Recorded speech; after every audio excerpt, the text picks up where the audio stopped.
Hello everyone, welcome to Crack It Up by Excellence Academy. അപ്പോൾ നമ്മൾ ഇന്ന് gate 2027 mechanical ഡിപ്പാർട്ട്മെൻറ്റിൻ്റെ ഒരു ഇൻട്രൊഡക്ഷൻ ആയിട്ടാണ് ക്ലാസ് എടുക്കുന്നത്. അപ്പോൾ last year we are very successful. അപ്പോൾ ഓരോ വർഷവും നമുക്ക് ഓരോ ഫൈറ്റാണ്.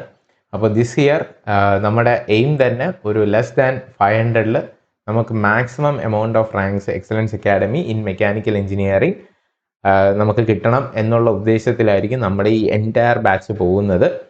സോ നിങ്ങൾക്ക് ഇപ്പോൾ പുതിയതായിട്ട് ജോയിൻ ചെയ്യുന്ന സ്റ്റുഡൻസിന് ഇൻ 2027 നമുക്ക് ഇപ്പം നമ്മൾ സ്റ്റാർട്ട് ചെയ്യുന്നത് ഫ്രം മെയ് ഓൺവേർഡ്സ് ആണ്. ആൻഡ് ഈ മെയ്യിൽ തുടങ്ങുന്ന ബാച്ച് നിങ്ങൾക്ക് എക്സാം എപ്പോഴാണ് വരുന്നതെന്ന് അറിയാം. ഏകദേശം നമുക്കൊരു ഫെബ്രുവരി ഹാഫൊക്കെ ആകുമ്പോഴായിരിക്കും എക്സാം നടക്കുന്നത്. അപ്പോൾ ഈ മെയ് തൊട്ട് നമ്മൾ എങ്ങനെ ടൈം പെർഫെക്റ്റ് ആയിട്ട് യൂട്ടിലൈസ് ചെയ്യണം, സോ ദാറ്റ് നമുക്കൊരു ഡിസംബർ ഒക്കെ ആകുമ്പോൾ ഈ എൻറ്റയർ ടോപ്പിക്സ് നമുക്ക് തീർക്കണം. അതായത് ഗേറ്റിൻ്റെ entire syllabus on or before December നമ്മൾ തീർത്തിട്ട് പിന്നീട് നമുക്ക് ടെസ്റ്റ് സീരീസ്, പിന്നെ full length test, mock test, ഇങ്ങനെ എല്ലാം എഴുതി നമ്മുടെ ടൈം ഒപ്റ്റിമൈസേഷൻ ബാക്കി കാര്യങ്ങളിലോട്ടൊക്കെ ആയിരിക്കണം നമ്മൾ കോൺസെൻട്രേഷൻ കൊടുക്കാൻ. ഓക്കെ, അപ്പോൾ നിങ്ങൾക്ക് എല്ലാവർക്കും അറിയാവുന്ന ഒരു ക്വസ്റ്റ്യൻ, പല സ്റ്റുഡൻസും പല ഉദ്ദേശത്തിലാണ് ഈ ഗേറ്റ് എക്സാം എഴുതുന്നത്. അപ്പം ആ ഒരു ടാർഗറ്റിനനുസരിച്ചായിരിക്കണം നമ്മുടെ പ്രിപ്പറേഷനും അതിൻ്റേതായിട്ടുള്ള സ്ട്രാറ്റജീസും നമ്മൾ എത്ര ടൈം ഇതിനു വേണ്ടി മാറ്റി വയ്ക്കുന്നു എന്നുള്ളതും. ഇപ്പോൾ ഗേറ്റ് എക്സാം നമുക്കറിയാം, എഴുതി നിങ്ങളൊരു വളരെ വലിയ ടോപ്പ് റാങ്ക്സ് എഴുതി കഴിഞ്ഞാൽ നമുക്ക് ഡയറക്റ്റ് PSUസിലോട്ട് സെലക്ഷൻ കിട്ടും. ഇപ്പോൾ അതിൽ കുറച്ചും കൂടെ നിങ്ങൾക്ക് ഫർദർ സ്റ്റഡി, BTech കഴിഞ്ഞിട്ട് നിങ്ങൾക്ക് MTech പോകാനാണ്, MTech ഒരു പ്രീമിയം ഇൻസ്റ്റിറ്റ്യൂട്ടിൽ പഠിക്കണം, അവിടെ നിന്ന് നിങ്ങൾക്ക് റിസർച്ച് ചെയ്ത് ടോപ്പ് റിസർച്ചിസ്റ്റായിട്ട് ഒരു സയൻറ്റിസ്റ്റായിട്ടൊക്കെ വരാനായിട്ടുള്ള ഒരു ഉദ്ദേശമാണ് എന്നുണ്ടെങ്കിൽ, അതായത് നമുക്കൊരു സ്പെസിഫിക് ഒരു സെക്ഷനിൽ നമുക്ക് നല്ലൊരു ഇൻട്രസ്റ്റ് ഉണ്ടെങ്കിൽ, ഇപ്പോൾ നമുക്ക് നിങ്ങൾ മെക്കാനിക്കൽ സ്റ്റുഡൻസ് ആണ്, നിങ്ങൾക്ക് റോക്കറ്റ് എൻജിൻസിലോ അല്ലെങ്കിൽ നമുക്ക് ഫ്ലോ ഡൈനാമിക്സിലോ അല്ലെങ്കിൽ നിങ്ങൾക്ക് സ്ട്രെങ്ത് മെറ്റീരിയൽ ടെസ്റ്റിങ്ങിലോ പുതിയ അലോയ് കണ്ടുപിടിക്കുന്നതിലോ, അങ്ങനെ നിങ്ങൾക്ക് ഒരു സ്പെസിഫിക് ഒരു സെക്ഷനിൽ നമുക്ക് ഭയങ്കരമായിട്ട് ഇൻട്രസ്റ്റ് ഉണ്ട്, ആ ഏരിയയിൽ നമുക്ക് പെക്യൂലിയർ ആയിട്ട് നമുക്ക് സെൽഫായിട്ട് ഒരു റിസർച്ചറായി, നമുക്കതിനകത്ത് ഒരു സയൻറ്റിസ്റ്റായി, നമുക്കതിനകത്ത് എന്തെങ്കിലും പുതിയതായിട്ട് കോൺട്രിബ്യൂഷൻ ചെയ്യണം എന്ന് നിങ്ങൾക്ക് അതിയായ താല്പര്യം ഉണ്ടെങ്കിൽ അറിയാം, ഈ മെക്കാനിക്കൽ ഫീൽഡെല്ലാം നമ്മൾ നോക്കിക്കഴിഞ്ഞാൽ ഇറ്റ്സ് വെരി എക്സ്പെൻസീവ്. നമുക്ക് ഈ ടെസ്റ്റിംഗ് ഫെസിലിറ്റി കിട്ടാനും അല്ലെങ്കിൽ പ്രോഡക്റ്റ് ടെസ്റ്റിംഗ് കിട്ടാനും ഒക്കെ. അപ്പോൾ നിങ്ങളെ അതിനൊക്കെ ഹെൽപ്പ് ചെയ്യുന്നതാണ് ഈ പറയുന്ന MTech and PhD programmes funded by നമ്മുടെ സെൻട്രൽ ഗവൺമെൻറ്. അതായത് ഇപ്പോൾ നിങ്ങൾ MTech നല്ലൊരു രീതിയിൽ നല്ലൊരു ടോപ്പ് കോളേജിൽ കയറുവാണ്, നമുക്കൊരു ആദ്യത്തെ ഫസ്റ്റ് ഇയർ നമുക്ക് കുറച്ച് പേപ്പേഴ്സ് പഠിക്കാൻ കാണും. ദെൻ നിങ്ങളുടെ second year entirely for research ആണ്. അപ്പോൾ ഈ സെക്കൻഡ് ഇയർ നമ്മൾ റിസർച്ച് ചെയ്യുമ്പോൾ തന്നെ, പക്ഷെ അതൊരു വലിയൊരു റിസർച്ചർ ഒരു അനുഭവമൊന്നും നിങ്ങൾക്ക് കിട്ടില്ല. ബിക്കോസ് എന്തുകൊണ്ടാണ്, നമ്മളൊരു വളരെ ഷോർട്ട് സ്പാനേ ആ കോളേജിൽ നിൽക്കുന്നുള്ളൂ. അപ്പോൾ അതിനുശേഷം നിങ്ങളപ്പോൾ നിങ്ങളുടെ ഉള്ളിലുള്ള റിസർച്ചറിൻ്റെ ഒരു സ്റ്റാർട്ടിങ് ആയിരിക്കും മേ ബി ആ ഒരു ഇയറിൽ നിങ്ങൾക്ക് കിട്ടുന്നത്. Then you have to go for PhD. അപ്പോൾ നിങ്ങൾക്കൊരു 5 ഇയറോ ഇപ്പം 8 ഇയേഴ്സ് വരെ സെൻട്രൽ ഗവൺമെൻറ് കൊണ്ടുവരാൻ പോകുന്നു എന്നൊക്കെ കേൾക്കുന്നുണ്ട്. അപ്പോൾ എസ്പെഷ്യലി ഫോർ ഗേൾ സ്റ്റുഡൻസ്, അപ്പോൾ നിങ്ങൾക്ക് ഒരു 5 ഇയർ ആ ഒരു ഏരിയയിൽ റിസർച്ച് ചെയ്യാനുള്ള എൻറ്റയർ ഫണ്ട് ടോപ്പ് കോളേജസിൽ നിന്നാണെങ്കിൽ നിങ്ങൾക്ക് ഈസി ആയിട്ട് കിട്ടും. ആൻഡ് PhD ചെയ്യാനുള്ള ഒരു മേജർ സെലക്ഷൻ ക്രൈറ്റീരിയ തന്നെ നിങ്ങൾക്ക് MTech എടുക്കുമ്പോൾ വിത്ത് ഗേറ്റ് എടുക്കുക. പല സ്റ്റുഡൻസിനും പറ്റുന്ന ഒരു പ്രശ്നമാണ്, BTech കഴിഞ്ഞുകൊണ്ട് വാട്ട് നെക്സ്റ്റ് എന്ന് പറഞ്ഞാൽ അവർ ചാടിക്കയറി MTechന് ജോയിൻ ചെയ്യും, ഏതെങ്കിലും ഒരു പ്രൈവറ്റ് ഇൻസ്റ്റിറ്റ്യൂഷനിലോ വിത്തൗട്ട് ഗേറ്റോ ജോയിൻ ചെയ്യും. പക്ഷേ വൺസ് ആഫ്റ്റർ ദാറ്റ് പിന്നീട് ഒരു ക്വസ്റ്റ്യൻ വരും, വാട്ട് നെക്സ്റ്റ് എന്ന് പറയുമ്പോൾ ഈ നമ്മുടെ പ്രൈവറ്റ് കോളേജിലോ അല്ലെങ്കിൽ നോൺ ഗേറ്റ് ആയിട്ട് ഈവൻ ഗേറ്റ് കോളേജസിൽ പഠിച്ച സ്റ്റുഡൻസിനാണെങ്കിൽ പോലും PhD ഇൻ്റർവ്യൂസിന് ചെല്ലുമ്പോൾ അവർ കൊടുക്കുന്ന ഒരു അപ്പർ ഹാൻഡ് ഇല്ലാണ്ടാവും. ഗേറ്റ് സ്റ്റുഡൻസ് ഉണ്ടെങ്കിൽ അവർക്കായിരിക്കും കൂടുതൽ അത് കിട്ടാനുള്ള പോസിബിലിറ്റി ഉണ്ടാകുന്നത്. അപ്പോൾ നിങ്ങൾ എപ്പോഴും ഇതൊന്ന് മനസ്സിൽ വെച്ചേക്കുക, വിത്തൗട്ട് ഗേറ്റ് MTech എടുക്കുന്നത് വളരെ ഒരു റിസ്കി തിങ് ആണ്. അപ്പോൾ അതിന് വേണ്ടിയിട്ട് നിങ്ങൾക്ക് ഗേറ്റ് എക്സാം എഴുതാൻ പറ്റും. ദെൻ നിങ്ങൾക്ക് എവിടെയെങ്കിലും പുറത്ത് പോകണം അല്ലെങ്കിൽ വേറൊരു സ്ഥലത്ത് വർക്ക് ചെയ്യണം എന്നൊക്കെ ഉള്ള സ്റ്റുഡൻസ് ആണെങ്കിൽ, റിഗാർഡ്ലെസ് ഓഫ് നിങ്ങൾ ഇപ്പോൾ ഏത് കോളേജിലാണ് BTech ചെയ്തത്, നിങ്ങൾക്ക് ഗേറ്റിന് ഒരു നല്ല സ്കോർ ഉണ്ടോ അല്ലെങ്കിൽ ഈവൻ ഗേറ്റ് ക്വാളിഫൈഡ് ആണെങ്കിൽ പോലും നിങ്ങൾ ഒരു റെക്കഗ്നൈസ്ഡ് എഞ്ചിനീയർ ആകും. അപ്പം ഇങ്ങനെയൊക്കെ ഉള്ള ഒരു ഫാക്ടേഴ്സ് ഉള്ളതുകൊണ്ട് നിങ്ങൾ BTech മെക്കാനിക്കൽ എഞ്ചിനീയറിംഗിൽ എടുത്തു കഴിഞ്ഞാൽ നമ്മൾ എന്തായാലും ഗേറ്റ് എക്സാം എഴുതി ക്വാളിഫൈ ആവണം ഇൻ ഓർഡർ ടു നമുക്ക് നമ്മളെ തന്നെ ഈ ഒരു എഞ്ചിനീയറിംഗ് കമ്മ്യൂണിറ്റിയിൽ ഒരു റെക്കഗ്നൈസ്ഡ് എഞ്ചിനീയർ ആവാൻ. ഓക്കെ, അപ്പോൾ ഇതാണ് നമ്മൾ എന്തുകൊണ്ട് ഗേറ്റ് എന്നുള്ളതിൻ്റെ ഒരു ക്ലിയർ കട്ട് എക്സ്പ്ലനേഷൻ. ഇനി Y Excellence Academy, this is our GATE 2026 rank list. അപ്പോൾ അതിൽ തന്നെ നമുക്ക് മെക്കാനിക്കലിൽ 254th റാങ്ക് ആയിരുന്നു, 2308 നമുക്ക് ഈ ഇൻസ്റ്റിറ്റ്യൂട്ടിനുണ്ടായിരുന്നു. അപ്പോൾ അക്കാഡമിക്ക് തന്നെ നമുക്ക് ലാസ്റ്റ് ഇയർ കിട്ടിയ റാങ്ക് ലിസ്റ്റാണ് ഇതെന്ന് പറയുന്നത്. ഒത്തിരി സ്റ്റുഡൻസ് ഇവിടെ നമ്മുടെ കേരളത്തിൽ തന്നെ ഏത് ഇയർ എടുത്താലും ഒരു 10 റാങ്കിനകത്ത് അല്ലെങ്കിൽ 100 റാങ്കിനകത്ത് കിട്ടുന്ന ഒത്തിരി സ്റ്റുഡൻസ് വിത്തിൻ കേരള തന്നെയുണ്ട്. അത് ചില സ്റ്റുഡൻസ് ഇപ്പോൾ ഇവിടെ പഠിക്കുന്നു, 1 ഇയർ അവർ കംപ്ലീറ്റ് സ്റ്റഡി നടത്തി, ഒരു സെക്കൻഡ് ഇയർ ആകുമ്പോൾ അവർ കുറച്ചും കൂടെ പോയിസ്ഡായി ഗേറ്റ് ക്വാളിഫൈഡ് ആയിരുന്ന ഫസ്റ്റ് ഇയർ, സെക്കൻഡ് ഇയർ അവർ എഴുതുമ്പോൾ ടോപ്പ് റാങ്കിൽ എത്തുന്ന സ്റ്റുഡൻസ് ഉണ്ട്. കാര്യം ഇത് ഫസ്റ്റ് ഇയറിൽ തന്നെ ക്രാക്ക് ചെയ്യുന്നത് വളരെ ഇമ്മൻസ് ടാലൻ്റ് ഉണ്ടെങ്കിൽ അത് ഈസി ആയിട്ട് നിങ്ങൾക്കും പറ്റും. ടാലൻറ്റ് മാത്രമല്ല, ഹാർഡ് വർക്കും വേണം. ഇപ്പം നിങ്ങൾക്ക് ഒത്തിരി സമയം അതിനകത്ത് നമുക്ക് പ്രാക്ടീസ് ചെയ്ത് സമയം സ്പെൻഡ് ചെയ്യാൻ പറ്റിക്കഴിഞ്ഞാലും ദിസ് ഈസ് ക്വൈറ്റ് പോസിബിൾ. അപ്പോൾ അതൊക്കെ അച്ചീവ് ചെയ്തിട്ടുള്ളവരായതുകൊണ്ട് ഞാൻ പറഞ്ഞതാണ്, നമുക്ക് സമയം, ഹാർഡ് വർക്ക്, അതിന് ബാക്കിൽ നമ്മൾ ഇരിക്കുക, നമുക്കിത് വേണമെന്ന് നമുക്കൊരു ഒരു പുഷ് നമ്മുടെ ഉള്ളിൽ നിന്ന് വരുവാണെങ്കിൽ ഇതൊരു ഓൾ ഇന്ത്യ ലെവൽ എക്സാം ആണെങ്കിൽ പോലും it is very easy to crack. And ഇപ്പോഴത്തെ മെക്കാനിക്കൽ സ്റ്റുഡൻസിനോട് എനിക്ക് പ്രത്യേകിച്ച് പറയാനുള്ളത്, ഒരു 5 കൊല്ലം മുന്നേ ഉള്ള സിനാരിയോ അല്ല നിങ്ങൾക്കിപ്പോൾ. You have A very high advantage. Because നമുക്ക് മെക്കാനിക്കൽ പണ്ട് എഴുതിക്കൊണ്ടിരുന്ന 3 lakhs 4 lakhs സ്റ്റുഡൻസ് ഒക്കെയാണ് ഒരു 5 കൊല്ലം മുന്നേ എഴുതിക്കൊണ്ടിരുന്നത്. ആൻഡ് ഇപ്പോൾ അത് ജസ്റ്റ് ഒരു 80,000 അല്ലെങ്കിൽ വളരെ കോമ്പറ്റീഷൻ കുറഞ്ഞ ഒരു നമ്പറിലോട്ട് എത്തിയിട്ടുണ്ട്. ബിക്കോസ് ടോപ്പ് റാങ്കേഴ്സ് ഒക്കെ നമുക്കറിയാം ഇപ്പോൾ ഒരു ECCS ബൂം നടക്കുന്നത് കൊണ്ട് എല്ലാവരും അതിൻ്റെ ബാക്കിലാണ്. അപ്പോൾ മെക്കാനിക്കൽ സ്റ്റുഡൻസിന് ഇപ്പോഴാണ് നിങ്ങൾക്ക് ലൈഫിൽ ഏറ്റവും ഒരു ഗോൾഡൻ ഓപ്പർച്യൂണിറ്റി. ആൻഡ് ബിക്കോസ് മെക്കാനിക്കലിൻ്റെ വേക്കൻസീസ് അല്ലെങ്കിൽ PSU സെക്ടറിൽ ഏറ്റവും കൂടുതൽ വേക്കൻസി ഉള്ളത് മെക്കാനിക്കലിനുമാണ്. PWDയിലാണെങ്കിലും ഇതുപോലെ പെട്രോളോ ഓയിലോ ഒക്കെ ഇന്ത്യൻ ഓയിലിലും HPCLലും ബാർക്കിലും DRDOയിലും എല്ലാം ഒത്തിരി വേക്കൻസീസ് PSU സെക്ടറിൽ ഉള്ളത് തന്നെ മെക്കാനിക്കലാണ്. ആ വേക്കൻസി ഒന്നും കുറഞ്ഞില്ല, റാദർ കോമ്പറ്റീഷൻ കുറഞ്ഞു. അപ്പം നിങ്ങൾക്ക് തന്നെ ഊഹിക്കാം ഇപ്പോൾ എഴുതുന്ന സ്റ്റുഡൻസിന് കിട്ടുന്ന അഡ്വാൻറ്റേജ് ആൻഡ് ഓൾസോ കോമ്പറ്റീഷൻ. ഇപ്പം നിങ്ങൾ വിചാരിക്കും പണ്ട് ഏറ്റവും കൂടുതൽ ഈവൻ IITസിലും NITസിലും BTechന് ജോയിൻ ചെയ്യുന്ന സ്റ്റുഡൻസിന് തന്നെ ടോപ്പ് റാങ്കേഴ്സ് എപ്പോഴും എന്തിനായിരിക്കും പോയിക്കൊണ്ടിരുന്നത്, മെക്കാനിക്കൽ എഞ്ചിനീയറിങ്ങിനായിരുന്നു. ആൻഡ് ഇപ്പോൾ ഈ പറയുന്ന ഒരു നമ്മൾ കേരളത്തിൽ തന്നെ നോക്കിക്കഴിഞ്ഞാൽ ലാസ്റ്റ് ഇയർ ഒക്കെ നമുക്ക് top rankers first admission CET പോലും വന്നത് ഏകദേശം എനിക്ക് തോന്നുന്നു 3,000 4,000 ഒക്കെ വെച്ചിട്ടാണ്. അപ്പോൾ ഫസ്റ്റ് റാങ്ക് ഫസ്റ്റ് 500 തന്നെ സീറ്റ്സ് തീർന്നുകൊണ്ടിരുന്ന കോളേജസിൽ പോലും ആ ലെവലാണെങ്കിൽ ഓൾ ഇന്ത്യ ലെവലിൽ ഒരുപാട് ഫ്രണ്ടിലോട്ടുള്ള റാങ്കിലുള്ള സ്റ്റുഡൻസ് ആണ് മെക്കാനിക്കലൊക്കെ ജോയിൻ ചെയ്തിരുന്നത്. ആ സ്റ്റുഡൻസ് ആണ് ഇപ്പോൾ പരീക്ഷ എഴുതാൻ പോകുന്നത്. അതുകൊണ്ട് കോമ്പറ്റീഷൻ കുറച്ചും കൂടെ നിങ്ങൾക്ക് ഫേവറബിൾ ആയിരിക്കും. ഞാൻ ഉദ്ദേശിച്ചത് ഇപ്പോൾ നമ്മൾ കുറച്ച് ടച്ചിലൊന്നും ഇല്ലാണ്ട് ഗേറ്റ് ഈ വർഷം ക്രാക്ക് ചെയ്യണം എന്ന് പറഞ്ഞ് ഇപ്പോൾ പഠിച്ചു തുടങ്ങുന്ന സ്റ്റുഡൻസ് ആണെങ്കിൽ പോലും നമുക്ക് നല്ലൊരു പ്ലാനിൽ നല്ലൊരു ഫോക്കസ്ഡ് ആയിട്ട് പഠിക്കുവാണെങ്കിൽ നിങ്ങൾ വിചാരിക്കുന്നതിലും നല്ല റിസൾട്ട് ആയിരിക്കും നിങ്ങൾക്ക് കിട്ടാൻ പോകുന്നതിനുള്ള ഒരു സംശയവും വേണ്ട. ഓക്കെ, അപ്പം ഐ പ്രിഫർ നിങ്ങൾ വളരെ നല്ലൊരു റാങ്ക് എയിം ചെയ്യുക റാദർ ദാൻ ഗെറ്റിംഗ് ക്വാളിഫൈഡ്. അതാണ് ഞാൻ ഇതിലൊരു കൺക്ലൂഷനായിട്ട് പറയുന്നത്. നമുക്കും ഇതുപോലെ ടോപ്പ് റാങ്കേഴ്സിൻ്റെ ലിസ്റ്റിൽ പേര് വരണം. ഓക്കെ, ആൻഡ് നമ്മുടെ ക്രാക്ക് ടാപ്പിൻ്റെ ഇൻ്റർഫേസ് നോക്കിക്കഴിഞ്ഞാൽ നമ്മുടെ ഗേറ്റിൻ്റെ എക്സാംസും അതിനകത്തുള്ള കോമ്പറ്റീറ്റീവ് പോർട്ടലും എല്ലാം ഓൾമോസ്റ്റ് സിമിലർ ടു ഏതാണ് നമ്മുടെ ആക്ച്വൽ നിങ്ങളിപ്പോൾ എഴുതാൻ പോകുന്നത് ഓൺലൈൻ എക്സാം ആണ്. അപ്പോൾ ഈ ഓൺലൈൻ എക്സാം എഴുതുന്ന അതേ സെയിം ഇൻ്റർഫേസിൽ തന്നെ നമുക്ക് വീക്ക്ലി ടെസ്റ്റ് ഉണ്ടാവും. അതായത് നമ്മളിപ്പോൾ എല്ലാ വീക്കും ഓരോ ടോപ്പിക്സ് ഉണ്ട്, അതിൻ്റെ ഷെഡ്യൂൾ ഞാനിപ്പോൾ പറഞ്ഞു തരും. ആ വീക്ക്ലി പ്ലാനിലായിരിക്കും നമ്മളിവിടെ ക്ലാസ്സസ് എടുക്കുന്നത്. ഇതിൻ്റെ സിമിലർ ഗേറ്റിൻ്റെ സിമിലർ ആയിട്ടുള്ള ഓൺലൈൻ പ്ലാറ്റ്ഫോമിൽ തന്നെയായിരിക്കും നിങ്ങൾ എക്സാം എഴുതാൻ പോകുന്നത്. സോ ദാറ്റ് അതിലും ഗെറ്റിംഗ് യൂസ് ടു എന്ന് പറയുന്നത് വളരെ നമുക്ക് ടൈം സേവിങ് ആയിട്ടുള്ള ഒരു കാര്യമാണ്. അപ്പം write more and more exams, അതും പഠിച്ചിട്ട് എഴുതുക. പഠിക്കാണ്ട് നമ്മൾ എഴുതുന്നതിൽ കാര്യമില്ല. ആൻഡ് പഠിക്കാണ്ട് നമ്മൾ ഫുൾ എക്സാം പോയി എഴുതുന്നതിലും മീനിങ്ലെസ് ആണ്. അതുകൊണ്ട് നമുക്കിവിടെ ഉള്ളത് ഒരു കുഞ്ഞു കുഞ്ഞു ടോപ്പിക്സ് തീരുമ്പോഴും നമുക്ക് അതിൻ്റെ, അതായത് എല്ലാ സാറ്റർഡേ അറ്റ് 10 AM നിങ്ങൾക്ക് ഒരു എക്സാം സ്റ്റാർട്ട് ചെയ്യും അണ്ടിൽ 11:30 AM. എല്ലാ വീക്കും മാൻഡേറ്ററി ആണ്. ആഫ്റ്റർ ദാറ്റ് അതിൻ്റെ ഡിസ്കഷനും ഉണ്ടാവും. അപ്പോൾ ഇങ്ങനെ എല്ലാ 10 to 11:30 വീക്ക്ലി നിങ്ങൾ എക്സാം എഴുതുകയാണെങ്കിൽ ആ ഒരു ടോപ്പിക്ക് നമ്മൾ മൺഡേ ടു ഫ്രൈഡേ കൊണ്ട് പഠിച്ചു തീർത്തിരിക്കണം. ഈ ഒരു മെത്തേഡിലായിരിക്കും നമ്മളിവിടെ ക്ലാസ് എടുക്കുന്നത്. ഇതാണ് നമ്മുടെ റാങ്കിൻ്റെ സക്സസ്. ഇത് ഇച്ചിരി ടയറിങ് ആണ്, നമ്മൾ അത്രയും എഫേർട്ട് ഇട്ട് പഠിക്കണം. ബട്ട് ഇതുകൊണ്ട് മാത്രമേ നമുക്കൊരു റാങ്ക് കിട്ടുകയുള്ളൂ, അത് ചെയ്തിരിക്കണം. ഓക്കെ, ദെൻ ഗേറ്റിൻ്റെ എക്സാം പാറ്റേൺ നിങ്ങൾക്കറിയാം. 100 മാർക്കിനാണ് എക്സാം നമുക്ക് വരുന്നത്.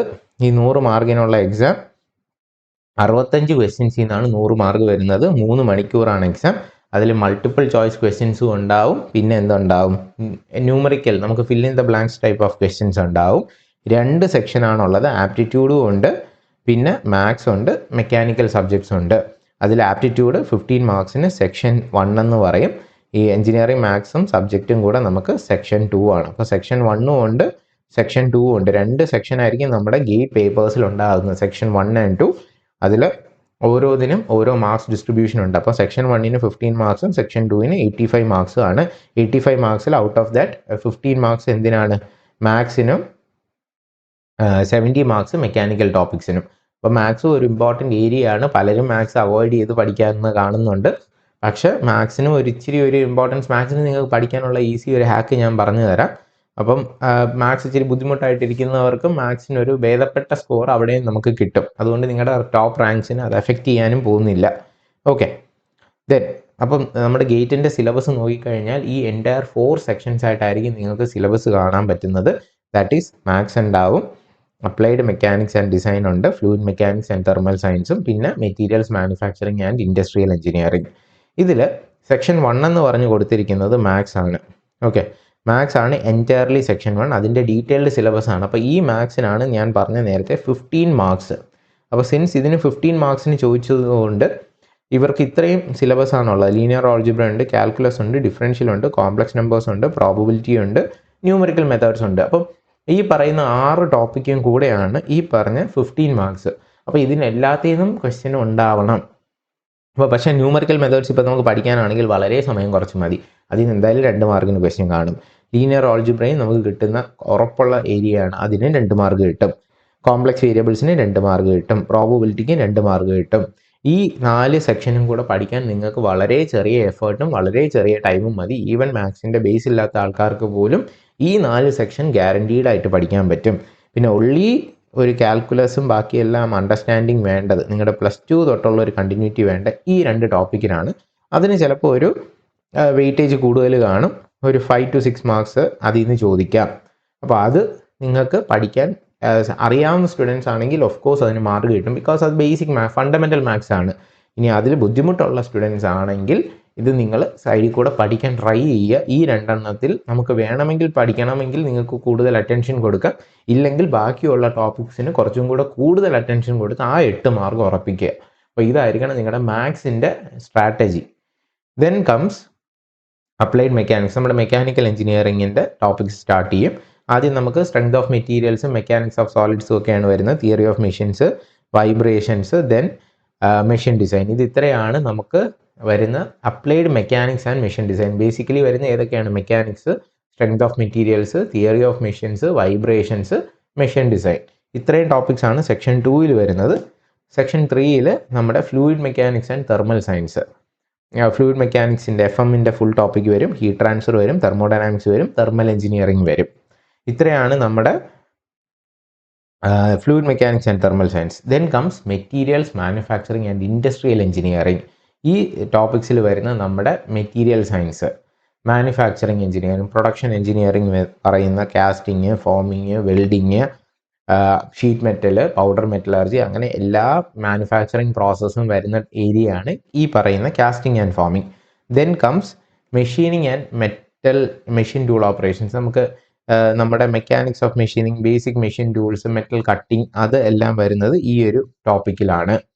Then comes metrology and inspection. നമ്മുടെ മെട്രോളജിയെ പറ്റി അറിയാമല്ലോ.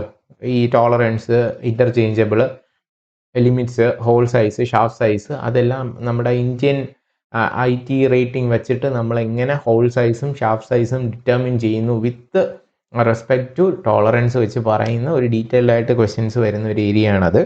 ദെൻ പ്രൊഡക്ഷൻ, നമ്മുടെ IMOR, PERT, CPM, linear programming, ഇതെല്ലാം വരുന്ന forecasting, queuing theory, queuing models, ഇതെല്ലാമാണ് നമുക്ക് പ്രൊഡക്ഷൻ പ്ലാനിങ് ആൻഡ് കൺട്രോളിലും വരുന്നത്. ഓക്കെ, സോ ഇതിൻ്റെ ഏകദേശം ഒരു സബ്ജക്റ്റ് വൈസ് മാർക്ക് ഡിസ്ട്രിബ്യൂഷൻ ആണ്. നമുക്ക് ആപ്റ്റിറ്റ്യൂഡിന് നേരത്തെ പറഞ്ഞ പോലെ 15 മാർക്ക്, എഞ്ചിനീയറിംഗ് മാത്സിന് 13 തൊട്ട് 15 വരെ. പണ്ട് സ്ഥിരമായിട്ട് 15 മാർക്ക് ചോദിച്ചുകൊണ്ടിരുന്നതാണ്, ഇപ്പോൾ അത് ഒരു 13 മാർക്കിനാണ് ലാസ്റ്റ് ഇയർ ചോദിക്കുന്നത്. ദെൻ തെർമോഡൈനാമിക്സിൽ നിന്ന് 6 to 8 മാർക്സ് കിട്ടും. അത് ഗ്യാരണ്ടീഡ് ആയിട്ട് നിങ്ങൾക്ക് കിട്ടുന്ന മാർക്സ് ആണ്. 6 to 8 മാർക്സ് ഈസിലി സ്കോർ ചെയ്യാം. ബിക്കോസ് തെർമോഡൈനാമിക്സ് ഫണ്ടമെൻ്റൽ പേപ്പറാണ്. നമ്മൾ ഇത്രയും വർഷം ക്ലാസ് എടുത്തിട്ടുള്ളതിൽ തെർമോഡൈനാമിക്സിന് ഇവിടെ ഒരു മാർക്ക് പോലും ഒരു സ്റ്റുഡൻസിനും പോയിട്ടില്ല. എല്ലാവർക്കും ഫുൾ സ്കോർ ചെയ്യാൻ പറ്റുന്ന ഒരു ഏരിയയാണ് തെർമോഡൈനാമിക്സ്. അപ്പോൾ അത് ഇപ്രാവശ്യം നിങ്ങൾക്കും ഫുൾ സ്കോർ ചെയ്യാൻ പറ്റണം. ദെൻ തെർമൽ എഞ്ചിനീയറിങ്ങും സെയിം സിറ്റുവേഷനാണ്, നമുക്ക് ഫുൾ സ്കോർ ചെയ്യാൻ പറ്റണം.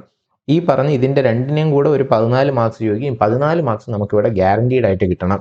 ആൻഡ് ഇതിൽ കൂടെ ഒരു ആപ്റ്റിറ്റ്യൂഡിൽ ഒരു 10 മാർക്കോ അല്ലെങ്കിൽ 15 മാർക്കോ നിങ്ങൾക്ക് മേടിക്കാൻ പറ്റിക്കഴിഞ്ഞാൽ നിങ്ങൾ ക്വാളിഫൈ ആയി. അതായത് ബൈ സ്റ്റഡിയിങ് ദീസ് ആദ്യത്തെ ഒരു 4 ടോപ്പിക്ക് കഴിയുമ്പോൾ തന്നെ നമ്മൾ ക്വാളിഫൈഡ് ആയി കഴിഞ്ഞു. ഇനി അങ്ങോട്ട് നമുക്ക് ബോണസ് മാർക്സ് ആണ് കിട്ടേണ്ടത്. ഈ മാനുഫാക്ചറിങ് എഞ്ചിനീയറിങ് നമുക്ക് അതിലും ഒരു നല്ല പെർസെൻറ്റേജ് വാങ്ങിക്കാം. റാദർ ചില സമയത്ത് ചില ഭയങ്കര ടഫായിട്ടുള്ള ക്വസ്റ്റ്യൻസ് ചോദിക്കാം. അത് ചോദിച്ചില്ലെങ്കിൽ മാനുഫാക്ചറിങ്ങും കിട്ടേണ്ടതാണ്. Then comes heat transfer. Heat ട്രാൻസ്ഫറും ഗ്യാരണ്ടീഡ് ഷോട്ടാണ്. ഫുൾ മാർക്സ് നമുക്ക് സ്കോർ ചെയ്യാൻ ഈസിലി പറ്റുന്ന ഒരു ഏരിയ ആണ്. Then mechanics, strength of materials, ഈ രണ്ടെണ്ണം അവർ മിക്കവാറും ഒക്കെ ട്വിസ്റ്റഡ് ക്വസ്റ്റ്യൻസും നമുക്ക് ഇച്ചിരി ടൈം എടുത്ത് സോൾവ് ചെയ്യാൻ പറ്റുന്ന ക്വസ്റ്റ്യൻസ് ഒക്കെ ചോദിക്കുന്ന ഒരു ഏരിയ ആണ്, especially mechanics. Then strength of മെറ്റീരിയൽസും അതിലും കുറേ ഈസി ടോപ്പിക്സ് ഉണ്ട്. ചില ടോപ്പിക്സിൽ മാത്രം ഈ പറഞ്ഞ കുറച്ച് പുതിയ ഇന്നോവേറ്റീവ് ആയിട്ടുള്ള ക്വസ്റ്റ്യൻസ് കൊണ്ടുവരുന്ന ഒരു ഏരിയ ആണ്. ദെൻ FM, HM വളരെ സിമ്പിളാണ്. ബട്ട് FM-ലും ഈ പറഞ്ഞതുപോലെ തന്നെ ചില സമയത്ത് questions can be twisted.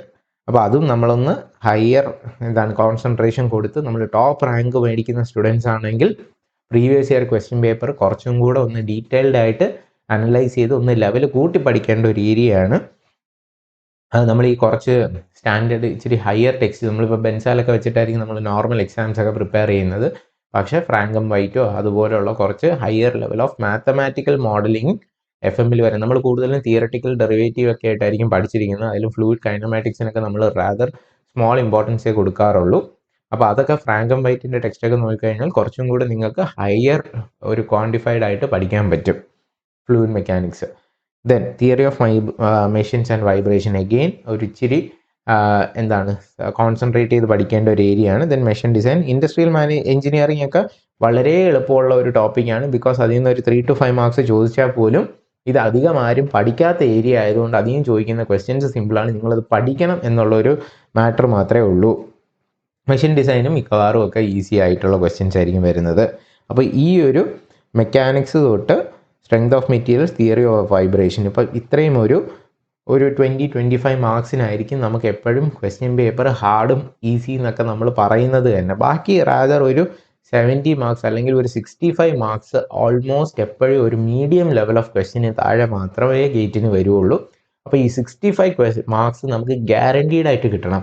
Even if നിങ്ങൾ ഫസ്റ്റ് ടൈം ഓഫ് പ്രിപ്പറേഷൻ ആണെങ്കിൽ പോലും നമുക്ക് ഈ 65 മാർക്സിൽ നമുക്ക് ഫുൾ മാർക്സ് മേടിക്കാൻ പറ്റിയാൽ അതായിരിക്കണം നമ്മുടെ എയിം. അത് കിട്ടിയിട്ടുണ്ടെങ്കിൽ നിങ്ങൾക്ക് ടോപ്പ് ഒരു 500 റാങ്കിനകത്ത് വരും എന്നുള്ള ഒരു ഗ്യാരണ്ടീഡ് ആയിട്ട് നമുക്ക് പറയാൻ പറ്റും. അപ്പോൾ അതുകൊണ്ട് ആ ഒരു എയിം വെച്ചും ഈ ഒരു ഐഡിയ മനസ്സിൽ വെച്ചും ഹൗ ടു പ്രിപ്പയർ എന്നുള്ള ഒരു ക്ലാരിറ്റി വെച്ചും ഉറപ്പിച്ച് നിങ്ങൾക്ക് കിട്ടാൻ പറ്റുന്ന സബ്ജക്ട്സിൽ നിന്ന് മാക്സിമം പ്രിപ്പയർ ചെയ്തും പോയി കഴിഞ്ഞാൽ നിങ്ങൾക്കൊരു ഈസി ആയിട്ട് ഇതിന് അറ്റൻഡ് ചെയ്യാൻ പറ്റും.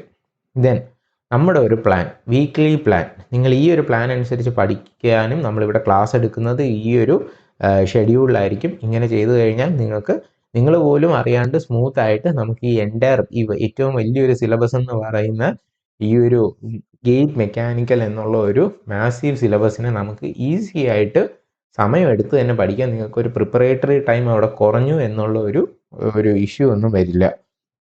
അതായത് വീക്ക് 1 നമ്മൾ കാസ്റ്റിംഗ്, അതായത് ഇപ്പം ഈ പറയുന്ന വീക്കിൽ നമ്മൾ പ്രൊസീഡ് ചെയ്യുന്നത് ഏത് വെച്ചിട്ടാണ്? കാസ്റ്റിംഗ് ആണ്. കാസ്റ്റിങ്ങിൻ്റെ എക്സാം നമുക്ക് 16th അതായത് 16th സാറ്റർഡേ നമുക്ക് കാസ്റ്റിങ്ങിൻ്റെ എക്സാം ഞാൻ ഈ പറഞ്ഞതുപോലെ 10 മണിക്ക് ഉണ്ടാവും. അപ്പം ബിഫോർ ദാറ്റ് നമ്മൾ 2 ക്ലാസ്സോ 3 ക്ലാസ്സോ കൊണ്ട് ഈ കാസ്റ്റിങ്ങിൻ്റെ എൻറ്റയർ ടോപ്പിക്സ് നമ്മൾ കവർ ചെയ്യും. ദെൻ ഓൺ 16th സാറ്റർഡേ നമുക്കൊരു എക്സാം ടെസ്റ്റ് സീരീസ് ഉണ്ടാവും, അതിൻ്റെ ഡിസ്കഷനും ഉണ്ടാവും. അതോടെ നമ്മൾ പ്രൊഡക്ഷൻ്റെ ഒരു ടോപ്പിക്ക് നമ്മൾ തീർക്കുന്നു, ദാറ്റ് ഈസ് കാസ്റ്റിംഗ്. അപ്പം നമ്മൾ പ്രീവിയസ് ഇയർ ക്വസ്റ്റ്യൻ ബുക്ക്ലെറ്റ്സ് നോക്കിക്കഴിഞ്ഞാൽ ഏറ്റവും കൂടുതൽ ക്വസ്റ്റ്യൻസ് നമ്മുടെ പ്രൊഡക്ഷൻ എഞ്ചിനീയറിംഗിൽ നിന്ന് വരുന്നത് ഈസ് ബേസ്ഡ് ഓൺ കാസ്റ്റിംഗ്, അത് തീർക്കുക. ദെൻ കംസ് വെൽഡിങ്, പിന്നെ മെറ്റൽ കട്ടിങ്. അപ്പം വളരെ 3 ഏറ്റവും കൂടുതൽ വെയിറ്റേജ് പ്രൊഡക്ഷൻ എഞ്ചിനീയറിങ്ങിൻ്റെ പിയുടെ ഒരു 14 മാർക്സിൽ ഔട്ട് ഓഫ് 14 മാർക്സ് ഒരു 7 മാർക്സ് വരുന്ന 3 ടോപ്പിക്സ് ആണ് നമ്മൾ ഈ മെയ് കൊണ്ട് മാത്രം തീർക്കുന്നത്. മെയിൽ റിലാക്സ്ഡ് ആണ്. ഇത് 3 കൂടെ പഠിക്കാൻ നിങ്ങൾക്കൊരു 5-6 ദിവസത്തിൻ്റെ കാര്യം മതി. പക്ഷെ മെയ് നിങ്ങൾക്ക് പകുതി പേരും ഇതിനകത്തോട്ടൊന്ന് ഇറങ്ങി ഗേറ്റ് എങ്ങനെയാണ് എന്ന് മനസ്സിലാക്കി ഗേറ്റിൻ്റെ ഒരു എന്താണ് പഠിക്കേണ്ട രീതിയൊക്കെ മനസ്സിലാക്കാനാണ് ഞാൻ കുറച്ച് വലിയൊരു ഹാർഡ് സ്ട്രഗിൾ ഇല്ലാണ്ട് പഠിക്കുന്ന രീതിയിലാണ് ഈ ഒരു ടൈം ലൈൻ പറഞ്ഞിരിക്കുന്നത്. അപ്പോൾ ആദ്യത്തെ ഇപ്പോൾ നമ്മളൊരു 10th-നോ 15th-നോ ഒക്കെ ജോയിൻ ചെയ്യുന്ന സ്റ്റുഡൻസിന് ഒരു 15 ഡേയ്സിൽ ഈ 3 കുഞ്ഞു ടോപ്പിക്ക് തീർക്കുന്ന ജോലി മാത്രമേ ഉള്ളൂ. പക്ഷേ that alone can get you around ഒരു 7 to 8 മാർക്സ് നമുക്ക് ഗ്യാരണ്ടീഡ് ആയിട്ട് ഗേറ്റിന് കിട്ടി വിത്ത് ദിസ് 15 ഡേയ്സ്. ഓക്കെ, അപ്പോൾ ഇതാണ് നമ്മുടെ phase 1 till May 31st. Then till July ഇനി ഒരു 45 ഡേയ്സിൻ്റെ പ്ലാനാണ്. ഒരു 6 വീക്സ് നമുക്കുണ്ട്. ആ 6 വീക്സിൽ നമ്മൾ എങ്ങനെ പ്രിപ്പയർ ചെയ്യണം എന്നുള്ളതാണ് ഇതിലിട്ടിരിക്കുന്നത്. അതായത് ജൂൺ 1 to 7 നമുക്ക് തെർമോഡൈനാമിക്സ് സ്റ്റാർട്ട് ചെയ്യണം. അതായത് നമ്മൾ പ്രൊഡക്ഷനും തെർമോഡൈനാമിക്സും കൂടെ ആയിരിക്കും ഏതിൽ സ്റ്റാർട്ട് ചെയ്യുന്നത്, ഫ്രം ജൂൺ. അപ്പോൾ ജൂൺ കൊണ്ട് നമുക്ക് ഈ എൻറ്റയർ തെർമോഡൈനാമിക്സിൻ്റെ ഫസ്റ്റ് സ്റ്റാർട്ട് ചെയ്യുന്നു. സെക്കൻഡ് വീക്കിൽ നമ്മൾ തെർമോഡൈനാമിക്സ് ഫിനിഷ് ചെയ്യുന്നു. അതായത് ജൂണിൽ ആദ്യത്തെ ഇനീഷ്യൽ 15 ഡേയ്സിൽ നമ്മൾ എഗെയിൻ എന്ത് ചെയ്യുന്നു, ഒരു full subject thermodynamics which have around 7 marks അത് നമ്മൾ തീർക്കുന്നു. Then metal forming, sheet metal metrology, powder metallurgy, material science, heat treatment, ഇത്രയും topics which comes in production engineering. Lighter marks ഉള്ള ബാക്കിയുള്ള ഒരു 7 മാർക്സിൻ്റെ ടോപ്പിക്കും കൂടെ നമ്മൾ ഇതിൽ തീർത്ത് കഴിഞ്ഞാൽ ഏകദേശം പ്രൊഡക്ഷനും തെർമോഡൈനാമിക്സ് 2 മെയിൻ സബ്ജക്ട്സ് നമ്മൾ ജൂലൈ 15th കൊണ്ട് നമ്മൾ തീർത്തു. ബൈ 10th വീക്ക് അല്ലെങ്കിൽ ഒരു ജൂലൈ മിഡ് ആകുമ്പോൾ ഇത്രയും തീർക്കാം.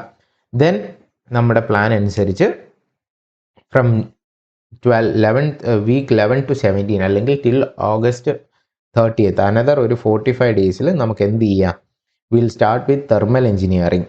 തെർമലും HMD ആണ് നമ്മുടെ മെയിൻ ഉദ്ദേശം. അതിൽ തെർമലാണ് ഫുള്ളായിട്ട് തീരുന്നത്. നിങ്ങളുടെ സിലബസ് വെച്ച് പറയുവാണെങ്കിൽ തെർമൽ എഞ്ചിനീയറിങ്ങിനകത്ത് തന്നെയാണ് ഏത് വരുന്നത്, നമ്മുടെ ഹീറ്റ് ട്രാൻസ്ഫറും വരുന്നത്. അല്ലാണ്ട് മാർക്ക് ഡിസ്ട്രിബ്യൂഷൻ നോക്കിക്കഴിഞ്ഞാൽ ഹീറ്റ് ട്രാൻസ്ഫറിന് മാത്രം ഒരു 7 to 8 മാർക്സ് വരും. അപ്പം തെർമലിൻ്റെ ഒരു 6 മാർക്സ് നോക്കിക്കഴിഞ്ഞാൽ ഒരു 14 മാർക്സ് പ്ലസ് മെക്കാനിക്സ് നമ്മൾ സ്റ്റാർട്ട് ചെയ്യും. ഒരു 15 മാർക്സ് ആയിരിക്കും നമ്മൾ അടുത്ത ഒരു 45 ഡേയ്സിൽ പഠിക്കുന്നത്. ദെൻ നമുക്ക് സെപ്റ്റംബർ തൊട്ട് ഒക്ടോബർ മിഡ് വരെ അടുത്ത അഗെയിൻ 45 ഡേയ്സിൽ വിൽ സ്റ്റാർട്ട് വിത്ത് മോസ്. മെക്കാനിക്സിൻ്റെ ബാക്കിയുള്ള പോർഷൻസ് നമ്മൾ കവർ ചെയ്യുന്നു. മെക്കാനിക്സ് തീർക്കുന്നു, മോസ് തീർക്കുന്നു, FM സ്റ്റാർട്ട് ചെയ്യുന്നു, IMORും സ്റ്റാർട്ട് ചെയ്യുന്നു. അപ്പോൾ ഈ 45 ഡേയ്സിൽ നമുക്ക് മെക്കാനിക്സ് തീർക്കണം, മോസ് സ്റ്റാർട്ട് ചെയ്യണം, FM സ്റ്റാർട്ട് ചെയ്യണം, FM തീർക്കണം. ഇത് 2 മോസും FM നമ്മൾ കവർ ചെയ്തിരിക്കണം. ദെൻ IMORൻ്റെ സ്റ്റാർട്ടിങ്ങുമാണ് നമുക്ക് ബിഫോർ 15th ഒക്ടോബർ. ദെൻ നമ്മുടെ ലാസ്റ്റ് phase 5ൽ നമ്മൾ ടോം തീർക്കണം, തിയറി ഓഫ് മെഷീൻസ്, അതിൻ്റെ കൂടെ അസോസിയേറ്റ് ചെയ്ത് വരുന്ന വൈബ്രേഷൻസ്, മെഷീൻ ഡിസൈനും, പിന്നെ IMORൻ്റെ ഓൾമോസ്റ്റ് ബാക്കി വരുന്ന എല്ലാ പോർഷൻസും തീർക്കണം. ഇതായിരിക്കണം നമുക്ക് അടുത്ത ഒരു 45 ഡേയ്സിലെ ഷെഡ്യൂള്. അപ്പോൾ ഇങ്ങനെ നമുക്ക് on or before December 15th ആകുമ്പോൾ, അതായത് നമ്മുടെ മെയ് 15th തുടങ്ങുന്ന അല്ലെങ്കിൽ മെയ് 10th തുടങ്ങുന്നത് തൊട്ട് ഡിസംബർ 15th വരെയുള്ള ടൈം ഷെഡ്യൂളിൽ നിങ്ങൾ ഈ എൻറ്റയർ സിലബസ് നമുക്ക് സമാധാനമായിട്ടും സ്മൂത്തായിട്ടും കവർ ചെയ്യാൻ പറ്റുന്ന രീതിയിലുള്ള ഒരു ഡീറ്റെയിൽഡ് ഷെഡ്യൂളാണ്. ഇത് തന്നെ നമ്മൾ കുറേ പ്ലാൻ ചെയ്ത് ഇത്രയും വർഷത്തെ ഒരു എടുക്കുന്ന രീതിയും വെച്ചിട്ടാണ് ഇത്ര ഈസി ആയിട്ട് നിങ്ങൾ കൺസോളിഡേറ്റ് ചെയ്ത് പറയുന്നത്. ഈ ഒരു പ്ലാൻ ഫോളോ ചെയ്ത് പഠിക്കാൻ പറ്റിക്കഴിഞ്ഞാൽ this is very simple. Okay, അപ്പം മാക്സിമം എല്ലാവരും ഈ ടൈം ലൈനിൽ പഠിക്കാനും ട്രൈ ചെയ്യുക, ടെസ്റ്റ് സീരീസ് എഴുതാൻ ട്രൈ ചെയ്യുക, ഡിസ്കഷനിൽ പാർട്ടിസിപ്പേറ്റ് ചെയ്യാൻ ട്രൈ ചെയ്യുക. നിങ്ങളുടെ ഡൗട്ട്സ് ഈ ഓരോ ക്വസ്റ്റ്യൻസിൽ വരുന്നത് എല്ലാം അപ്പോൾ തന്നെ നമ്മുടെ മെൻറ്റേഴ്സായിട്ട് വിളിച്ച് നിങ്ങൾക്ക് ക്ലിയർ ചെയ്യാനുള്ള പ്രൊവിഷൻ ഉണ്ട്, അത് ചെയ്യുക. ഇത്രയും നിങ്ങൾക്ക് ചെയ്യാൻ പറ്റിക്കഴിഞ്ഞാൽ നിങ്ങൾ ഓൾമോസ്റ്റ് ഒരു 1000 റാങ്കിനകത്തുള്ള ഡ്രീമിൽ എത്തിയിട്ടുണ്ടാവും. ഒരു ഇഷ്യൂ ഇല്ലാണ്ട് നമുക്കത് അച്ചീവ് ചെയ്യാനും പറ്റും.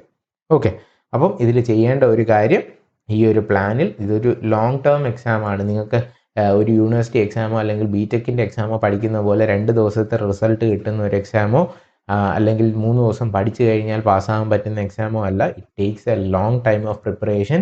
അപ്പം നമ്മൾ ഫോക്കസ്ഡ് ആയിട്ടിരിക്കണം. നമ്മൾ ചെയ്തുകൊണ്ടിരിക്കുന്ന മെത്തേഡിൽ നമുക്കൊരു ഡൗട്ട്സോ അല്ലെങ്കിൽ ഞാനിത് ചെയ്തു കഴിഞ്ഞാൽ മതിയോ, എന്നെ കൊണ്ട് പറ്റുമോ, അങ്ങനെയുള്ള ഒരു തോട്ട് പ്രോസസ്സും ഇതിനകത്ത് വരരുത്.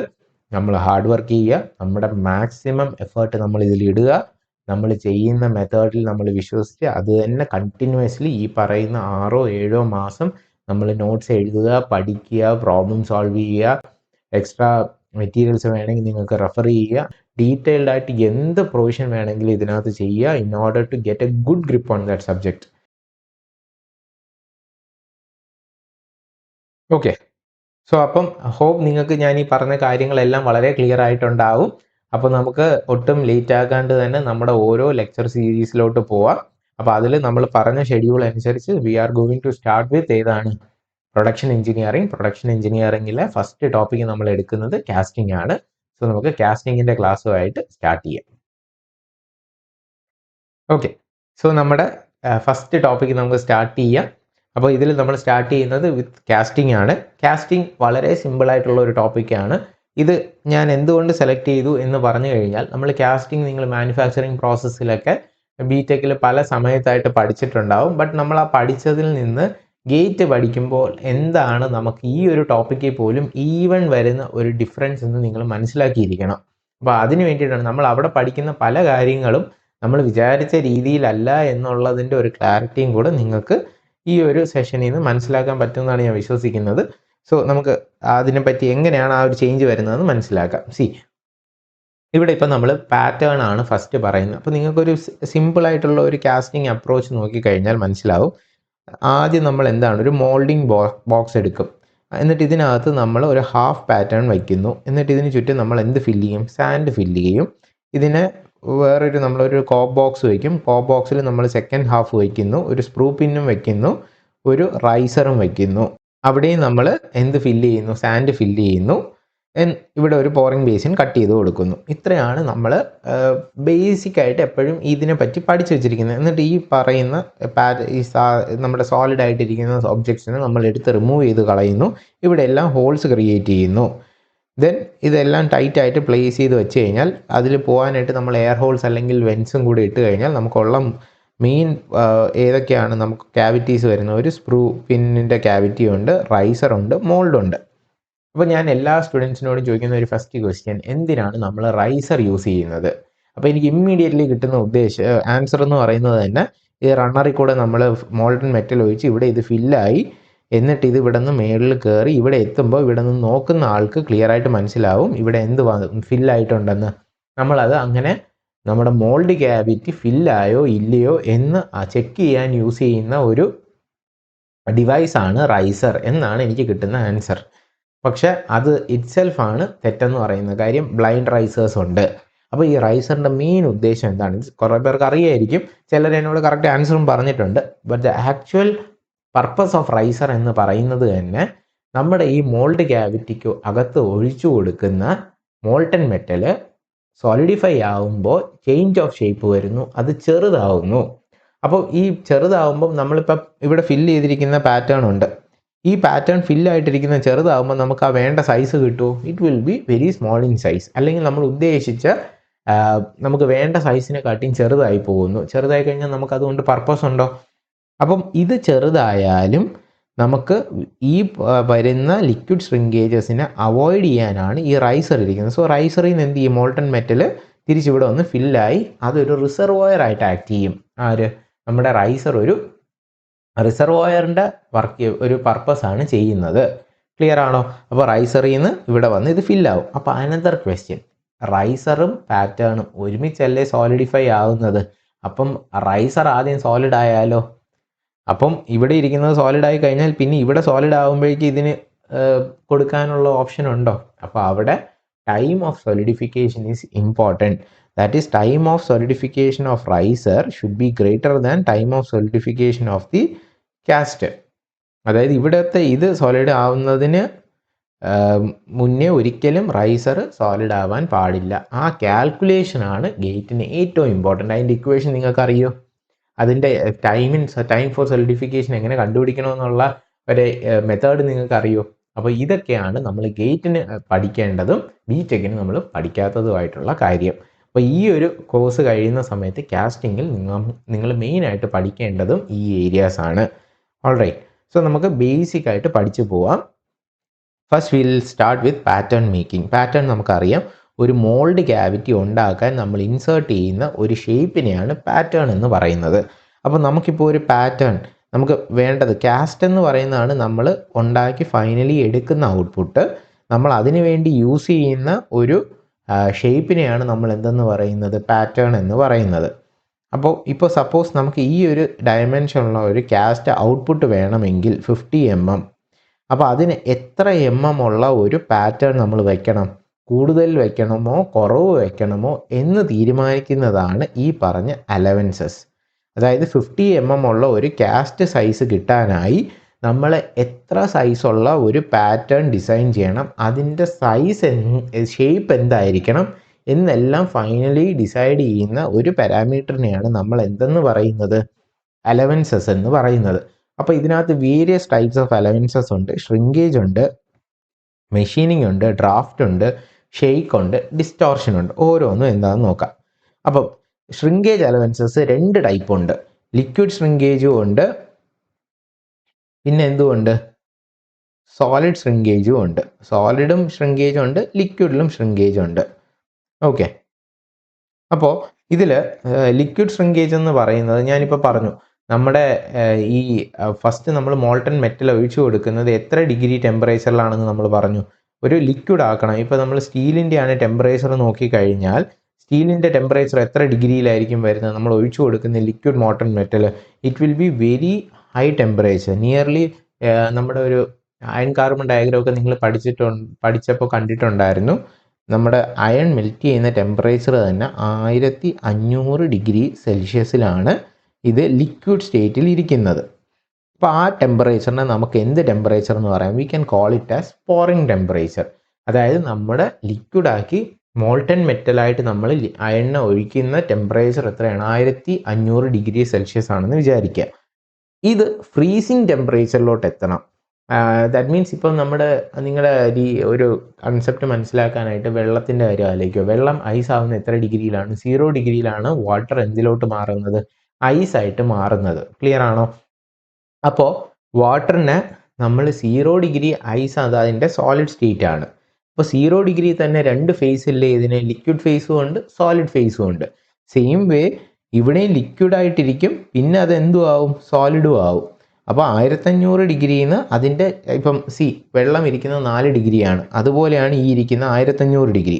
അതിൻ്റെ ഫ്രീസിങ് ടെമ്പറേച്ചർ ഇപ്പോൾ 1450 ഡിഗ്രി ആണെങ്കിൽ ലിക്വിഡ്, അതായത് ഫ്രീസിങ് എന്ന് പറയുന്നത് നമ്മുടെ 0 ഡിഗ്രി പോലെ, 0 ഡിഗ്രി ആണ് അതിൻ്റെ ഫ്രീസിങ് ടെമ്പറേച്ചർ. 0 ഡിഗ്രി തന്നെ ലിക്വിഡും ഉണ്ട്, എന്തുകൊണ്ട്, സോളിഡും ഉണ്ട്. അപ്പോൾ ഫ്രീസിങ് ടെമ്പറേച്ചറിൽ തന്നെ 1450 ഡിഗ്രി നമുക്ക് എന്തും വരും, സോളിഡും വരും. പിന്നെ അത് കൂൾ ഡൗൺ ചെയ്ത് നമ്മുടെ ആംബിയൻ ടെമ്പറേച്ചറിലോട്ട് എത്തുക, that is nearly 30 degree solid ആവണം. അപ്പോൾ ഇതാണ് നമുക്ക് അവിടെ നടക്കുന്ന ഫേസ് ട്രാൻസ്ഫോർമേഷൻ. അപ്പോൾ ഇതിൽ ഫസ്റ്റ് ഫേസിൽ നടക്കുന്നത് പോറിങ് ചെയ്ത് ഈ ഫ്രീസിങ് ടെമ്പറേച്ചറിലാവുന്നത് is cooling process which is sensible heat change അല്ലേ. സെൻസിബിൾ ഹീറ്റ് ചേഞ്ച് എന്ന് പറഞ്ഞു കഴിഞ്ഞാൽ എന്താണ്, ടെമ്പറേച്ചർ വേരിയേഷനുള്ള രീതിയാണ് നമ്മൾ എന്തെന്ന് പറയുന്നത്, സെൻസിബിൾ ഹീറ്റ് എന്ന് പറയുന്നത്. രണ്ടാമത്തെ ഫേസിൽ എന്താണ് നടക്കുന്നത്, സെക്കൻഡ് ഫേസിൽ കൂള് ചെയ്യുമ്പോൾ അവിടെ ലേറ്റൻറ്റ് ഹീറ്റ് ചേഞ്ച് ആണ് നടക്കുന്നത്. അതായത് ടെമ്പറേച്ചർ മാറുന്നില്ല, ഫേസ് ചേഞ്ച് നടക്കുന്നു. 1450 ഡിഗ്രി ലിക്വിഡിൽ നിന്ന് സെയിം ടെമ്പറേച്ചറിൽ അതെന്തായി മാറുന്നു, സോളിഡ് ടെമ്പറേച്ചർ. ദെൻ ഫേസ് 3യിൽ വാട്ട് ഹാപ്പൻസ്, കൂൾ ചെയ്യുന്നു, സെൻസിബിൾ ഹീറ്റ് ചേഞ്ച് നടക്കുന്നു. അത് അതിൻ്റെ ഫ്രീസിങ് ടെമ്പറേച്ചറിൽ നിന്ന് റൂം ടെമ്പറേച്ചറിലോട്ട് വരുന്നു അല്ലേ. അപ്പം നമുക്ക് ഈ എൻറ്റയർ കൂളിംഗ് ഫിനോമിനൻ അതിനെ 3ആയിട്ട് ക്ലാസിഫൈ ചെയ്ത് പറയാം. ഏതൊക്കെയാണ്, first stage is sensible heat change, second phase is liquid എന്താവുന്നു, ലേറ്റൻറ്റ് ഹീറ്റ് ചേഞ്ച് ആണ്, ഫ്രീസിങ് ആണ്. ദെൻ തേർഡിൽ അത് ആംബിയൻ ടെമ്പറേച്ചറിലോട്ട് വരുന്നു. അതിൻ്റെ ഇതിൽ ഫസ്റ്റ് 2 സ്റ്റേജിൽ നടക്കുന്നതാണ് ലിക്വിഡ് ഷ്രിങ്കേജ്. അപ്പോൾ ഞാൻ പറഞ്ഞു ലിക്വിഡും ഉണ്ട് സോളിഡും ഉണ്ട്. ലിക്വിഡായിട്ടിരുന്നിട്ട് ലിക്വിഡിൽ നിന്ന് തന്നെ ഫ്രീസ് ചെയ്യുന്നവരെ കുറയുന്ന ഈ ഫേസിനെയാണ് നമ്മൾ എന്തെന്ന് പറയുന്നത്, ലിക്വിഡ് ഷ്രിങ്കേജ് എന്ന് പറയുന്നത്. ഫസ്റ്റ് 2 സ്റ്റേജ് ഈ 1ഉം 2ഉം ആണ്. അതായത് അണ്ടിൽ സോളിഡ് ആവുന്ന വരെ നടക്കുന്ന ഈ പറയുന്ന ഷ്രിങ്കേജിനെയാണ് നമ്മൾ എന്തെന്ന് പറയുന്നത്, ലിക്വിഡ് ഷ്രിങ്കേജ് എന്ന് പറയുന്നത്. ദെൻ നമ്മൾ പറയുന്നത് സോളിഡ് ശ്രിങ്കേജ് ആണ്. അതായത് തേർഡ് സ്റ്റേജ് നടക്കുന്ന ഈ ഒരു ഫിനോമിനയാണ് നമ്മൾ എന്തെന്ന് പറയുന്നത് സോളിഡ് ശ്രിങ്കേജ്. അവിടെ എന്താ സംഭവിക്കുന്നത്? ലിക്വിഡിലിരിക്കുന്ന ഈ ഒരു മോൾട്ടൺ ലിക്വിഡ് ഫ്രീസായി 1450 ഡിഗ്രി ഇരിക്കുന്ന സോളിഡ് തിരിച്ചേതിലോട്ട് വരണം? ഫ്രീസ് ചെയ്ത് റൂം ടെമ്പറേച്ചറിലോട്ട് വരണം. അപ്പം നടക്കുന്ന ശ്രിങ്കേജ് ആണ് സോളിഡ് ശ്രിങ്കേജ്. ക്ലിയർ ആണോ? അപ്പോൾ അവിടെ നമുക്ക് ഒരിക്കലും റൈസർ കൊണ്ട് നമുക്ക് കോമ്പൻസേറ്റ് ചെയ്യാൻ പറ്റുമോ? ലിക്വിഡ് ശ്രിങ്കേജിന് ആർക്ക് കോമ്പൻസേറ്റ് ചെയ്യാം? റൈസറിന് കോമ്പൻസേറ്റ് ചെയ്യാം. What about solid shrinkage? Riser കൊണ്ട് നമുക്ക് കുറയ്ക്കാൻ പറ്റുമോ? അതാണ് അടുത്ത ക്വസ്റ്റ്യൻ. എങ്ങനെയാണ് നമ്മൾ സോളിഡ് ശ്രിങ്കേജിനെ വർക്ക് ചെയ്യുന്നത്? Liquid shrinkage can be avoided by using a riser. What about solid shrinkage? Okay, solid ശ്രിങ്കേജിനെ എങ്ങനെ നമുക്ക് കൗണ്ടർ അറ്റാക്ക് ചെയ്യാം? Okay, then since liquids are measured in terms of volume, liquid shrinkage is expressed as percentage volumetric shrinkage. ഇത്ര percentage ആവും. അതിനനുസരിച്ച് നമുക്ക് എന്ത് ചെയ്യാം? റൈസർ ഡിസൈൻ ചെയ്യാം. If 1000 cc of liquid aluminum is taken, after liquid shrinkage, its volume becomes 935 cubic centimeter. അതായത് 1000 നമ്മൾ എടുത്തു കഴിഞ്ഞാൽ തണുത്ത് വരുമ്പോൾ അതെന്താവും? 935 ആവും. അപ്പോൾ നമ്മൾ അതിനെ കോമ്പൻസേറ്റ് ചെയ്യാൻ എത്ര വേണം? ഒരു 65 cc റൈസർ ഡിസൈൻ ചെയ്ത് കഴിഞ്ഞാൽ അവിടെ എന്തിന് ബാലൻസ് ഔട്ട് ആവും? ലിക്വിഡ് ശ്രിങ്കേജ് ബാലൻസ് ഔട്ട് ആവും. ക്ലിയർ ആണോ? അപ്പോൾ നമ്മൾ എത്ര ക്വാണ്ടിറ്റി ഓഫ് റൈസർ ഡിസൈൻ ചെയ്യണം? ഈ 65 ക്യൂബിക് സെൻറ്റിമീറ്റർ. ഇനി അടുത്ത നമ്മുടെ മെയിൻ ടോപ്പിക്കാണ് അബൌട്ട് സോളിഡ് ശ്രിങ്കേജ്. ഈ സോളിഡ് ശ്രിങ്കേജ് വരുമ്പോൾ അവിടെ ഏറ്റവും ഇമ്പോർട്ടൻസ് കൊടുക്കുന്നത് നമ്മൾ തെർമൽ എക്സ്പാൻഷനിലാണ്. ഹീറ്റ് ചെയ്യുമ്പോൾ മെറ്റീരിയൽസ് എക്സ്പാൻഡ് ആവുന്നു, കൂൾ ചെയ്യുമ്പോൾ മെറ്റീരിയൽസ് കോൺട്രാക്റ്റ് ആവുന്നു. ഇറ്റ് ഈസ് ബേസ്ഡ് ഓൺ ഏതാണ്? അതിൻ്റെ ഓരോ മെറ്റീരിയലിൻ്റെ തെർമൽ എക്സ്പാൻഷൻ കോഎഫിഷ്യൻ്റ് വെച്ചിട്ടാണ്. അപ്പം solid shrinkage is directly proportional to the coefficient of thermal expansion. Therefore, metal having highest alpha will undergo the largest solid shrinkage. വളരെ important ആയിട്ടുള്ള point ആണ്. Alpha കൂടുന്നതിനനുസരിച്ച് ശ്രിങ്കേജിൻ്റെ സോളിഡ് ശ്രിങ്കേജ് കൂടും. ഓക്കെ, അപ്പം ഏറ്റവും മെറ്റീരിയൽ വിത്ത് ദ ഹയസ്റ്റ് ആൽഫയ്ക്ക് ആയിരിക്കും ഏറ്റവും ഹയസ്റ്റ് എന്ത് നടക്കുന്നത്? സോളിഡ് ശ്രിങ്കേജ് വരുന്നത്. And it is also influenced by freezing temperature, room temperature and alpha.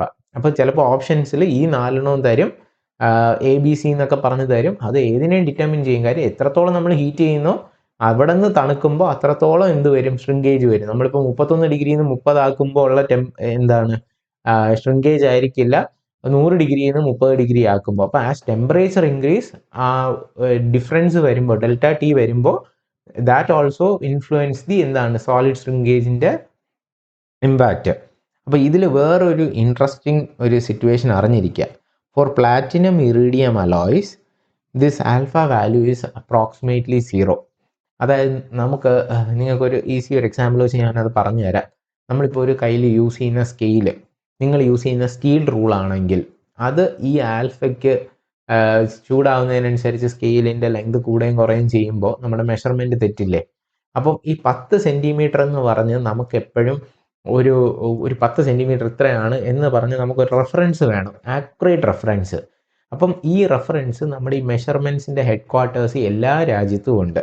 അപ്പോൾ അവിടെ ഇപ്പോൾ ഒരു വെള്ളപ്പൊക്കം വന്നു, അല്ലെങ്കിൽ എർത്തിൽ എന്തെങ്കിലും ഒരു ക്ലൈമറ്റ് ചേഞ്ച് ഉണ്ടായി, ഈ ലോകത്തുള്ള ഓൾമോസ്റ്റ് ഈ മെഷറിങ് സാധനങ്ങളെല്ലാം പോയാലും നമുക്ക് എന്ത് വേണം? മെഷറിങ് സ്റ്റാൻഡേർഡ് വേണം. 10 സെൻറ്റിമീറ്റർ ഇത്രയാണെന്ന് നമുക്ക് കറക്റ്റായിട്ട് പറയാൻ പറ്റണം. അപ്പം ഹീറ്റ് കൂടിയാണെങ്കിൽ ഇപ്പം നമ്മൾ സ്റ്റീലോ മൈൽഡ് സ്റ്റീലോ ഈ പറയുന്ന പോലെ ബ്രാസോ ഒക്കെയാണ് എടുത്ത് വെക്കുന്നതെങ്കിൽ ഇന്ന് നോക്കുന്ന വാല്യൂ ആയിരിക്കില്ല നാളെ കാണുന്ന value. Because of temperature difference അതിൻ്റെ വാല്യൂ എന്ത് ചെയ്യും? മാറിപ്പോവാം. പക്ഷേ പ്ലാറ്റിനം ഇറീഡിയം അലോയുടെ എക്സ്പാൻഷൻ കോഎഫിഷ്യൻറ്റ് 0 ആണ്. സോ ദാറ്റ് എത്ര ടെമ്പറേച്ചർ മാറിയാലും അതിനെന്തുണ്ടാവില്ല? ചേഞ്ച് ഉണ്ടാവില്ല. അതുകൊണ്ട് നമ്മുടെ ഈ മെഷർമെൻറ്റ് സ്റ്റാൻഡേർഡ്സ് കീപ്പ് ചെയ്യുന്ന ഓഫീസസിലെല്ലാം നമ്മൾ സ്റ്റീൽ 10 സെൻറ്റിമീറ്ററിൻ്റെ സ്റ്റാൻഡേർഡ് പീസ് യൂസ് ചെയ്തിരിക്കുന്നതെല്ലാം ഏതിലാണ്? പ്ലാറ്റിനം ഇറിഡിയം അലോയിലാണ്. ഇനിയിപ്പോൾ ഇത് പോയാലും നമ്മൾ വേവ് ലെങ്ത് സ്റ്റാൻഡേർഡിലും അതിനെ കീപ്പ് ചെയ്തിട്ടുണ്ട്. ഇത് നിങ്ങൾ മെട്രോളജി പഠിക്കുമ്പോൾ ഞാൻ ഡീറ്റെയിൽ ആയിട്ട് പറഞ്ഞു തരാം ഏതൊക്കെയാണ് നമ്മൾ യൂസ് ചെയ്യുന്ന സ്റ്റാൻഡേർഡ് വേവ് ലെങ്ത്സ് എന്നൊക്കെ. ഓക്കെ, ഇനി for grey cast iron alpha very low ആണ്. അപ്പം ആൽഫ കുറവുമാണ്. പിന്നീട് ഇതിനകത്ത് ഈ മെറ്റീരിയൽ സയൻസ് നമ്മൾ പഠിക്കുമ്പോൾ അടുത്ത ഈ കാര്യങ്ങൾ പഠിക്കും. അപ്പോൾ ഇതിൻ്റെ സോളിഡിഫിക്കേഷൻ ടൈമിൽ കുറച്ച് ഗ്രാന്യൂൾസ് മാറുന്നത് കാരണം ഈ slight expansion grey cast iron ചിലപ്പം എക്സിബിറ്റ് ചെയ്യാറുണ്ട്. അപ്പോൾ ചില ക്വസ്റ്റ്യൻ പേപ്പേഴ്സിൽ ഗ്രേ കാസ്റ്റ് അയണിൽ ശ്രിങ്കേജ് നെഗറ്റീവ് തന്നാലും നമ്മൾ അതിനനുസരിച്ച് ചെയ്യുക. ഇതിൻ്റെ ഒരു കോൺട്രഡിക്ടറി ക്വസ്റ്റ്യൻ ഒരു പ്രാവശ്യം ഗേറ്റ് ചോദിച്ചിട്ടുണ്ട്, അത് നമുക്ക് എക്സ്പ്ലെയിൻ ചെയ്യാം. പറഞ്ഞിരിക്കുക, ചിലപ്പോൾ ഗ്രേ കാസ്റ്റ് അയൺ സോളിഡിഫൈ ആകുമ്പോൾ എന്ത് ചെയ്യാൻ ചാൻസ് ഉണ്ട്, വലുതാവാൻ ചാൻസ് ഉണ്ട് റാദർ ദാൻ നമ്മൾ പറഞ്ഞ ശ്രിങ്കേജിനെ കാട്ടി. ഓക്കെ, ദെൻ ഞാൻ ചോദിച്ച ഒരു ക്വസ്റ്റ്യൻ ആയിരുന്നു ഈ സോളിഡ് ശ്രിങ്കേജ് നമുക്ക് എങ്ങനെ കൗണ്ടർ അറ്റാക്ക് ചെയ്യാം. സോ അത് ചെയ്യുന്നതിനുള്ള ഒരു മെത്തേഡാണ് by providing shrinkage allowance on pattern. അതായത് നമുക്കിപ്പോൾ ഒരു 50 mm ഉള്ള ഒരു പാറ്റേൺ കാസ്റ്റ് വേണമെങ്കിൽ നമ്മൾ ഒരു എന്ത് ചെയ്യും, അതിനെക്കാട്ടിയും കുറച്ചും കൂടെ വലുതായിട്ടുള്ള ഒരു പാറ്റേൺ നിയർലി ഒരു 55 mm നമ്മളങ്ങ് ചെയ്യുക. അപ്പോൾ 55 mm 5 mm എക്സ്ട്രാ നമ്മൾ ശ്രിങ്കേജ് അലവൻസ് ഇട്ട് കഴിഞ്ഞാൽ ആ കാസ്റ്റ് ശ്രിങ്കായി കിട്ടുമ്പോൾ മേ ബി നമുക്കൊരു 52 കിട്ടിക്കഴിഞ്ഞാൽ നമുക്ക് കാസ്റ്റ് 50 കിട്ടില്ലേ. അപ്പോൾ അങ്ങനെയാണ് നമ്മൾ സോളിഡ് ശ്രിങ്കേജിനെ കൗണ്ടർ ചെയ്യുന്നത്. പിന്നെ അതുമാത്രം പോരാ, നമ്മൾ ഈ ഉണ്ടായി വരുന്ന കാസ്റ്റ് ഇപ്പം 55 ഇങ്ങനെ ഉണ്ടായി, അതിൻ്റെ എഡ്ജസ് ഒരിക്കലും ഇങ്ങനെ ഇരിക്കില്ല, അതെപ്പോഴും വേവി ആയിരിക്കും, ഈ മണ്ണിൻ്റെ ഇടയിലെല്ലാം കയറിയിട്ട് അതൊരു ഫിനിഷ്ഡ് അല്ലാത്ത ഒരു പ്രോഡക്റ്റ് ആയിട്ടായിരിക്കും നമുക്ക് കിട്ടുന്നത്. അപ്പോൾ നമ്മളൊരു 2 mm എന്തെങ്കിലും അതിൽ നിന്ന് കട്ട് ചെയ്ത് കളഞ്ഞാൽ മാത്രമേ അതിനൊരു ഫിനിഷിങ് കിട്ടുകയുള്ളൂ. അപ്പോൾ അങ്ങനെ നമ്മൾ ഒരിക്കലും എന്തും കൊടുക്കും, ഒരു എക്സ്ട്രാ മെറ്റീരിയൽ അതിൻ്റെ ഔട്ട്സൈഡിൽ കൊടുക്കും ടു ഒബ്റ്റെയിൻ ഗുഡ് സർഫേസ് ഫിനിഷും ആക്യുറേറ്റ് ഡയമെൻഷൻസും എല്ലാം കിട്ടാനായിട്ട്. ഓൾസോ പല കൈൻഡ് ഓഫ് സർഫസ് ഡിഫക്ട്സ് ഉണ്ട്. അപ്പോൾ അതെല്ലാം മാറ്റാനും നമ്മൾ എന്ത് യൂസ് ചെയ്യും, ഈ പറയുന്ന മെഷീനിങ് അലവൻസ് കൊടുക്കും. അപ്പോൾ അതും ഒരു പോസിറ്റീവാണ്. അപ്പോൾ 55 എന്നുള്ളത് ഇപ്പോൾ എത്ര mm ആയി, 57 mm ആയി.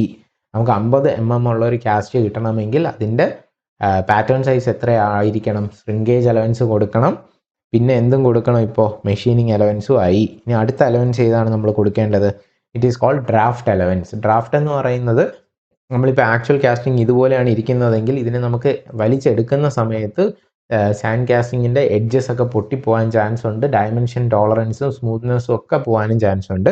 അതുകൊണ്ട് നമ്മൾ ആക്ച്വൽ കാസ്റ്റിങ്ങിനെ കാട്ടിയും കുറച്ച് വിഡ്രോവൽ ഈസി ആക്കാനായിട്ട് ഒരു അലവൻസ് അതിൻ്റെ ആംഗുലർ ആയിട്ട് കൊടുക്കും. ദാറ്റ് ഈസ് ഒരു 1 to 3 ഡിഗ്രി അല്ലെങ്കിൽ 5 to 8 ഡിഗ്രി നമ്മൾ കൊടുത്തായിരിക്കും ഇതിൻ്റെ പാറ്റേൺ നമ്മൾ ഡിസൈൻ ചെയ്യുന്നത്.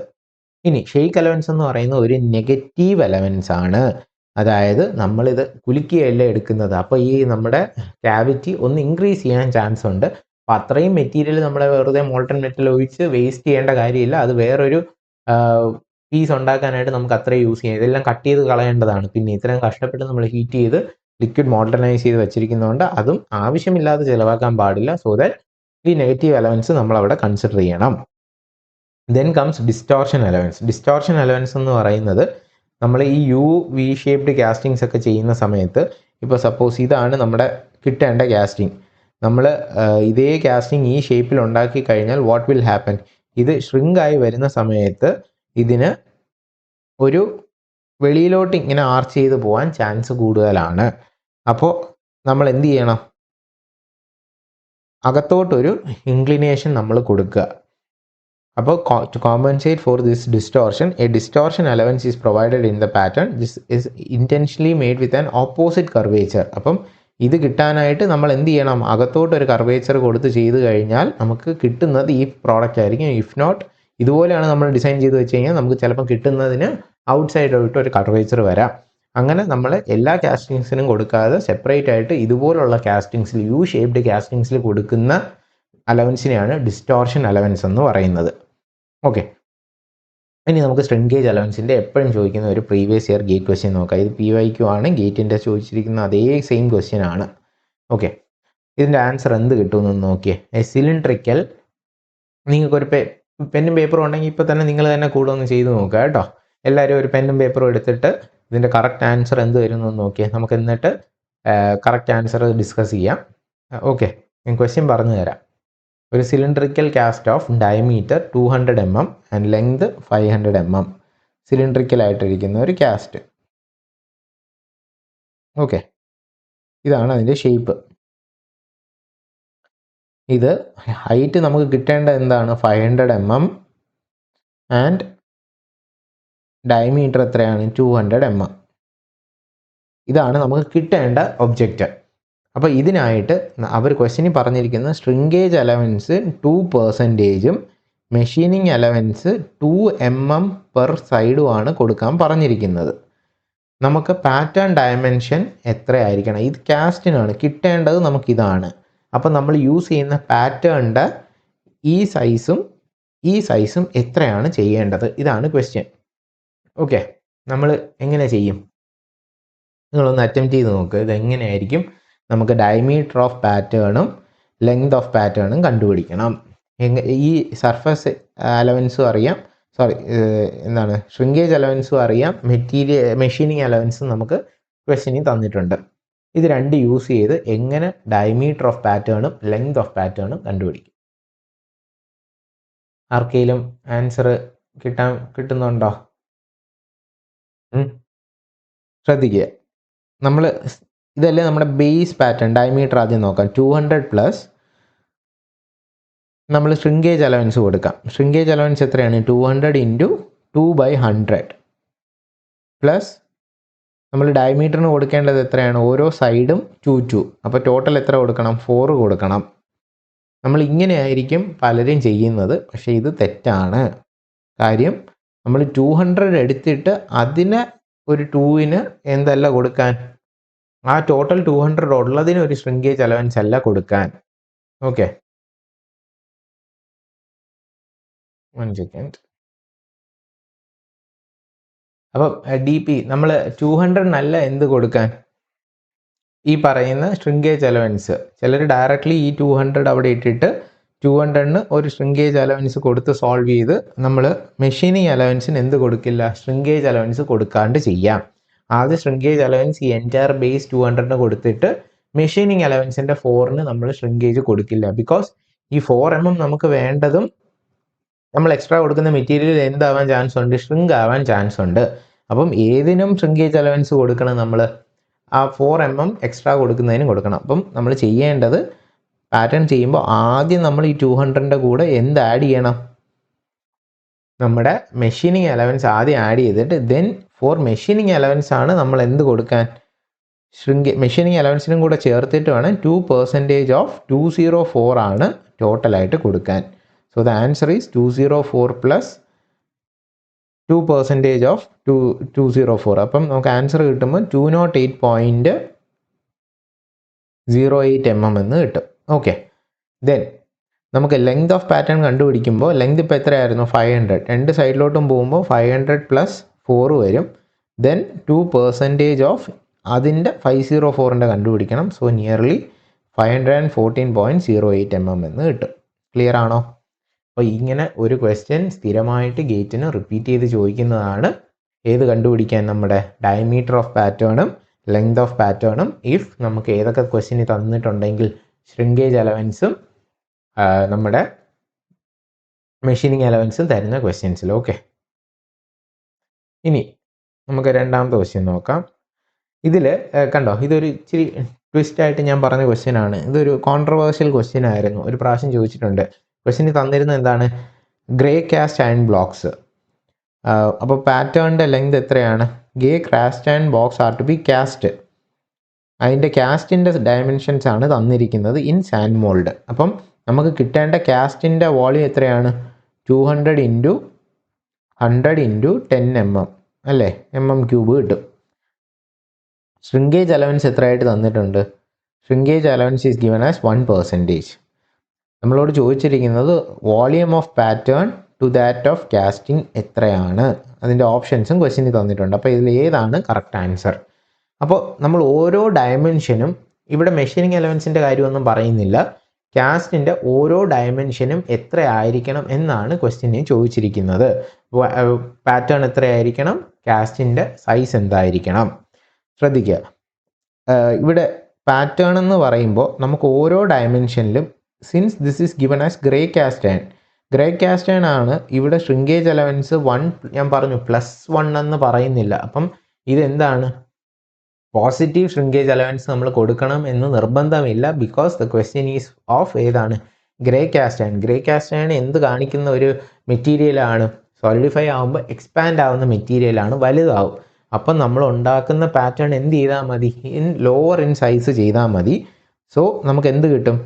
200 ഇൻറ്റു എത്ര കുറയ്ക്കണം, 1% നെഗറ്റീവ് കൊടുക്കുക, 0.99 ഇൻറ്റു 100 mm നമ്മൾ എന്ത് ചെയ്യണം, 0.99 ഇൻറ്റു 10 mm 0.99 ആക്കുക. അതാണ് വോളിയം ഓഫ് പാറ്റേൺ.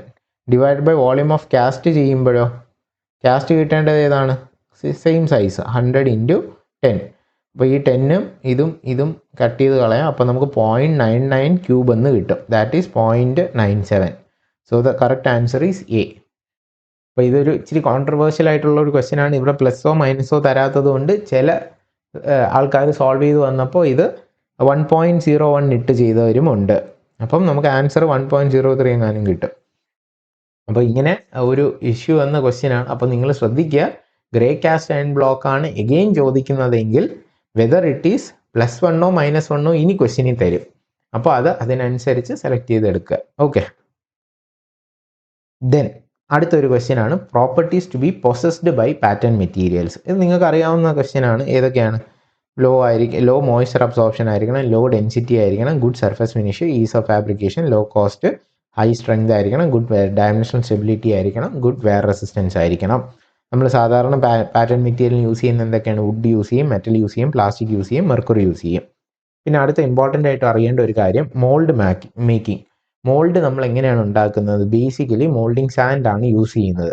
ഈ മോൾഡിംഗ് സാൻഡിൻ്റെ കോമ്പോസിഷൻ എങ്ങനെയൊക്കെയാണ്, സിലിക്ക സാൻഡ്, അതായത് സിലിക്ക സാൻഡ് ഒരു 75 to 80% നമ്മൾ ഈ പറയുന്ന സിലിക്ക സാൻഡാണ്, ഒരു സെപ്പറേറ്റ് സാൻഡാണ് നമ്മൾ യൂസ് ചെയ്യുന്നത്.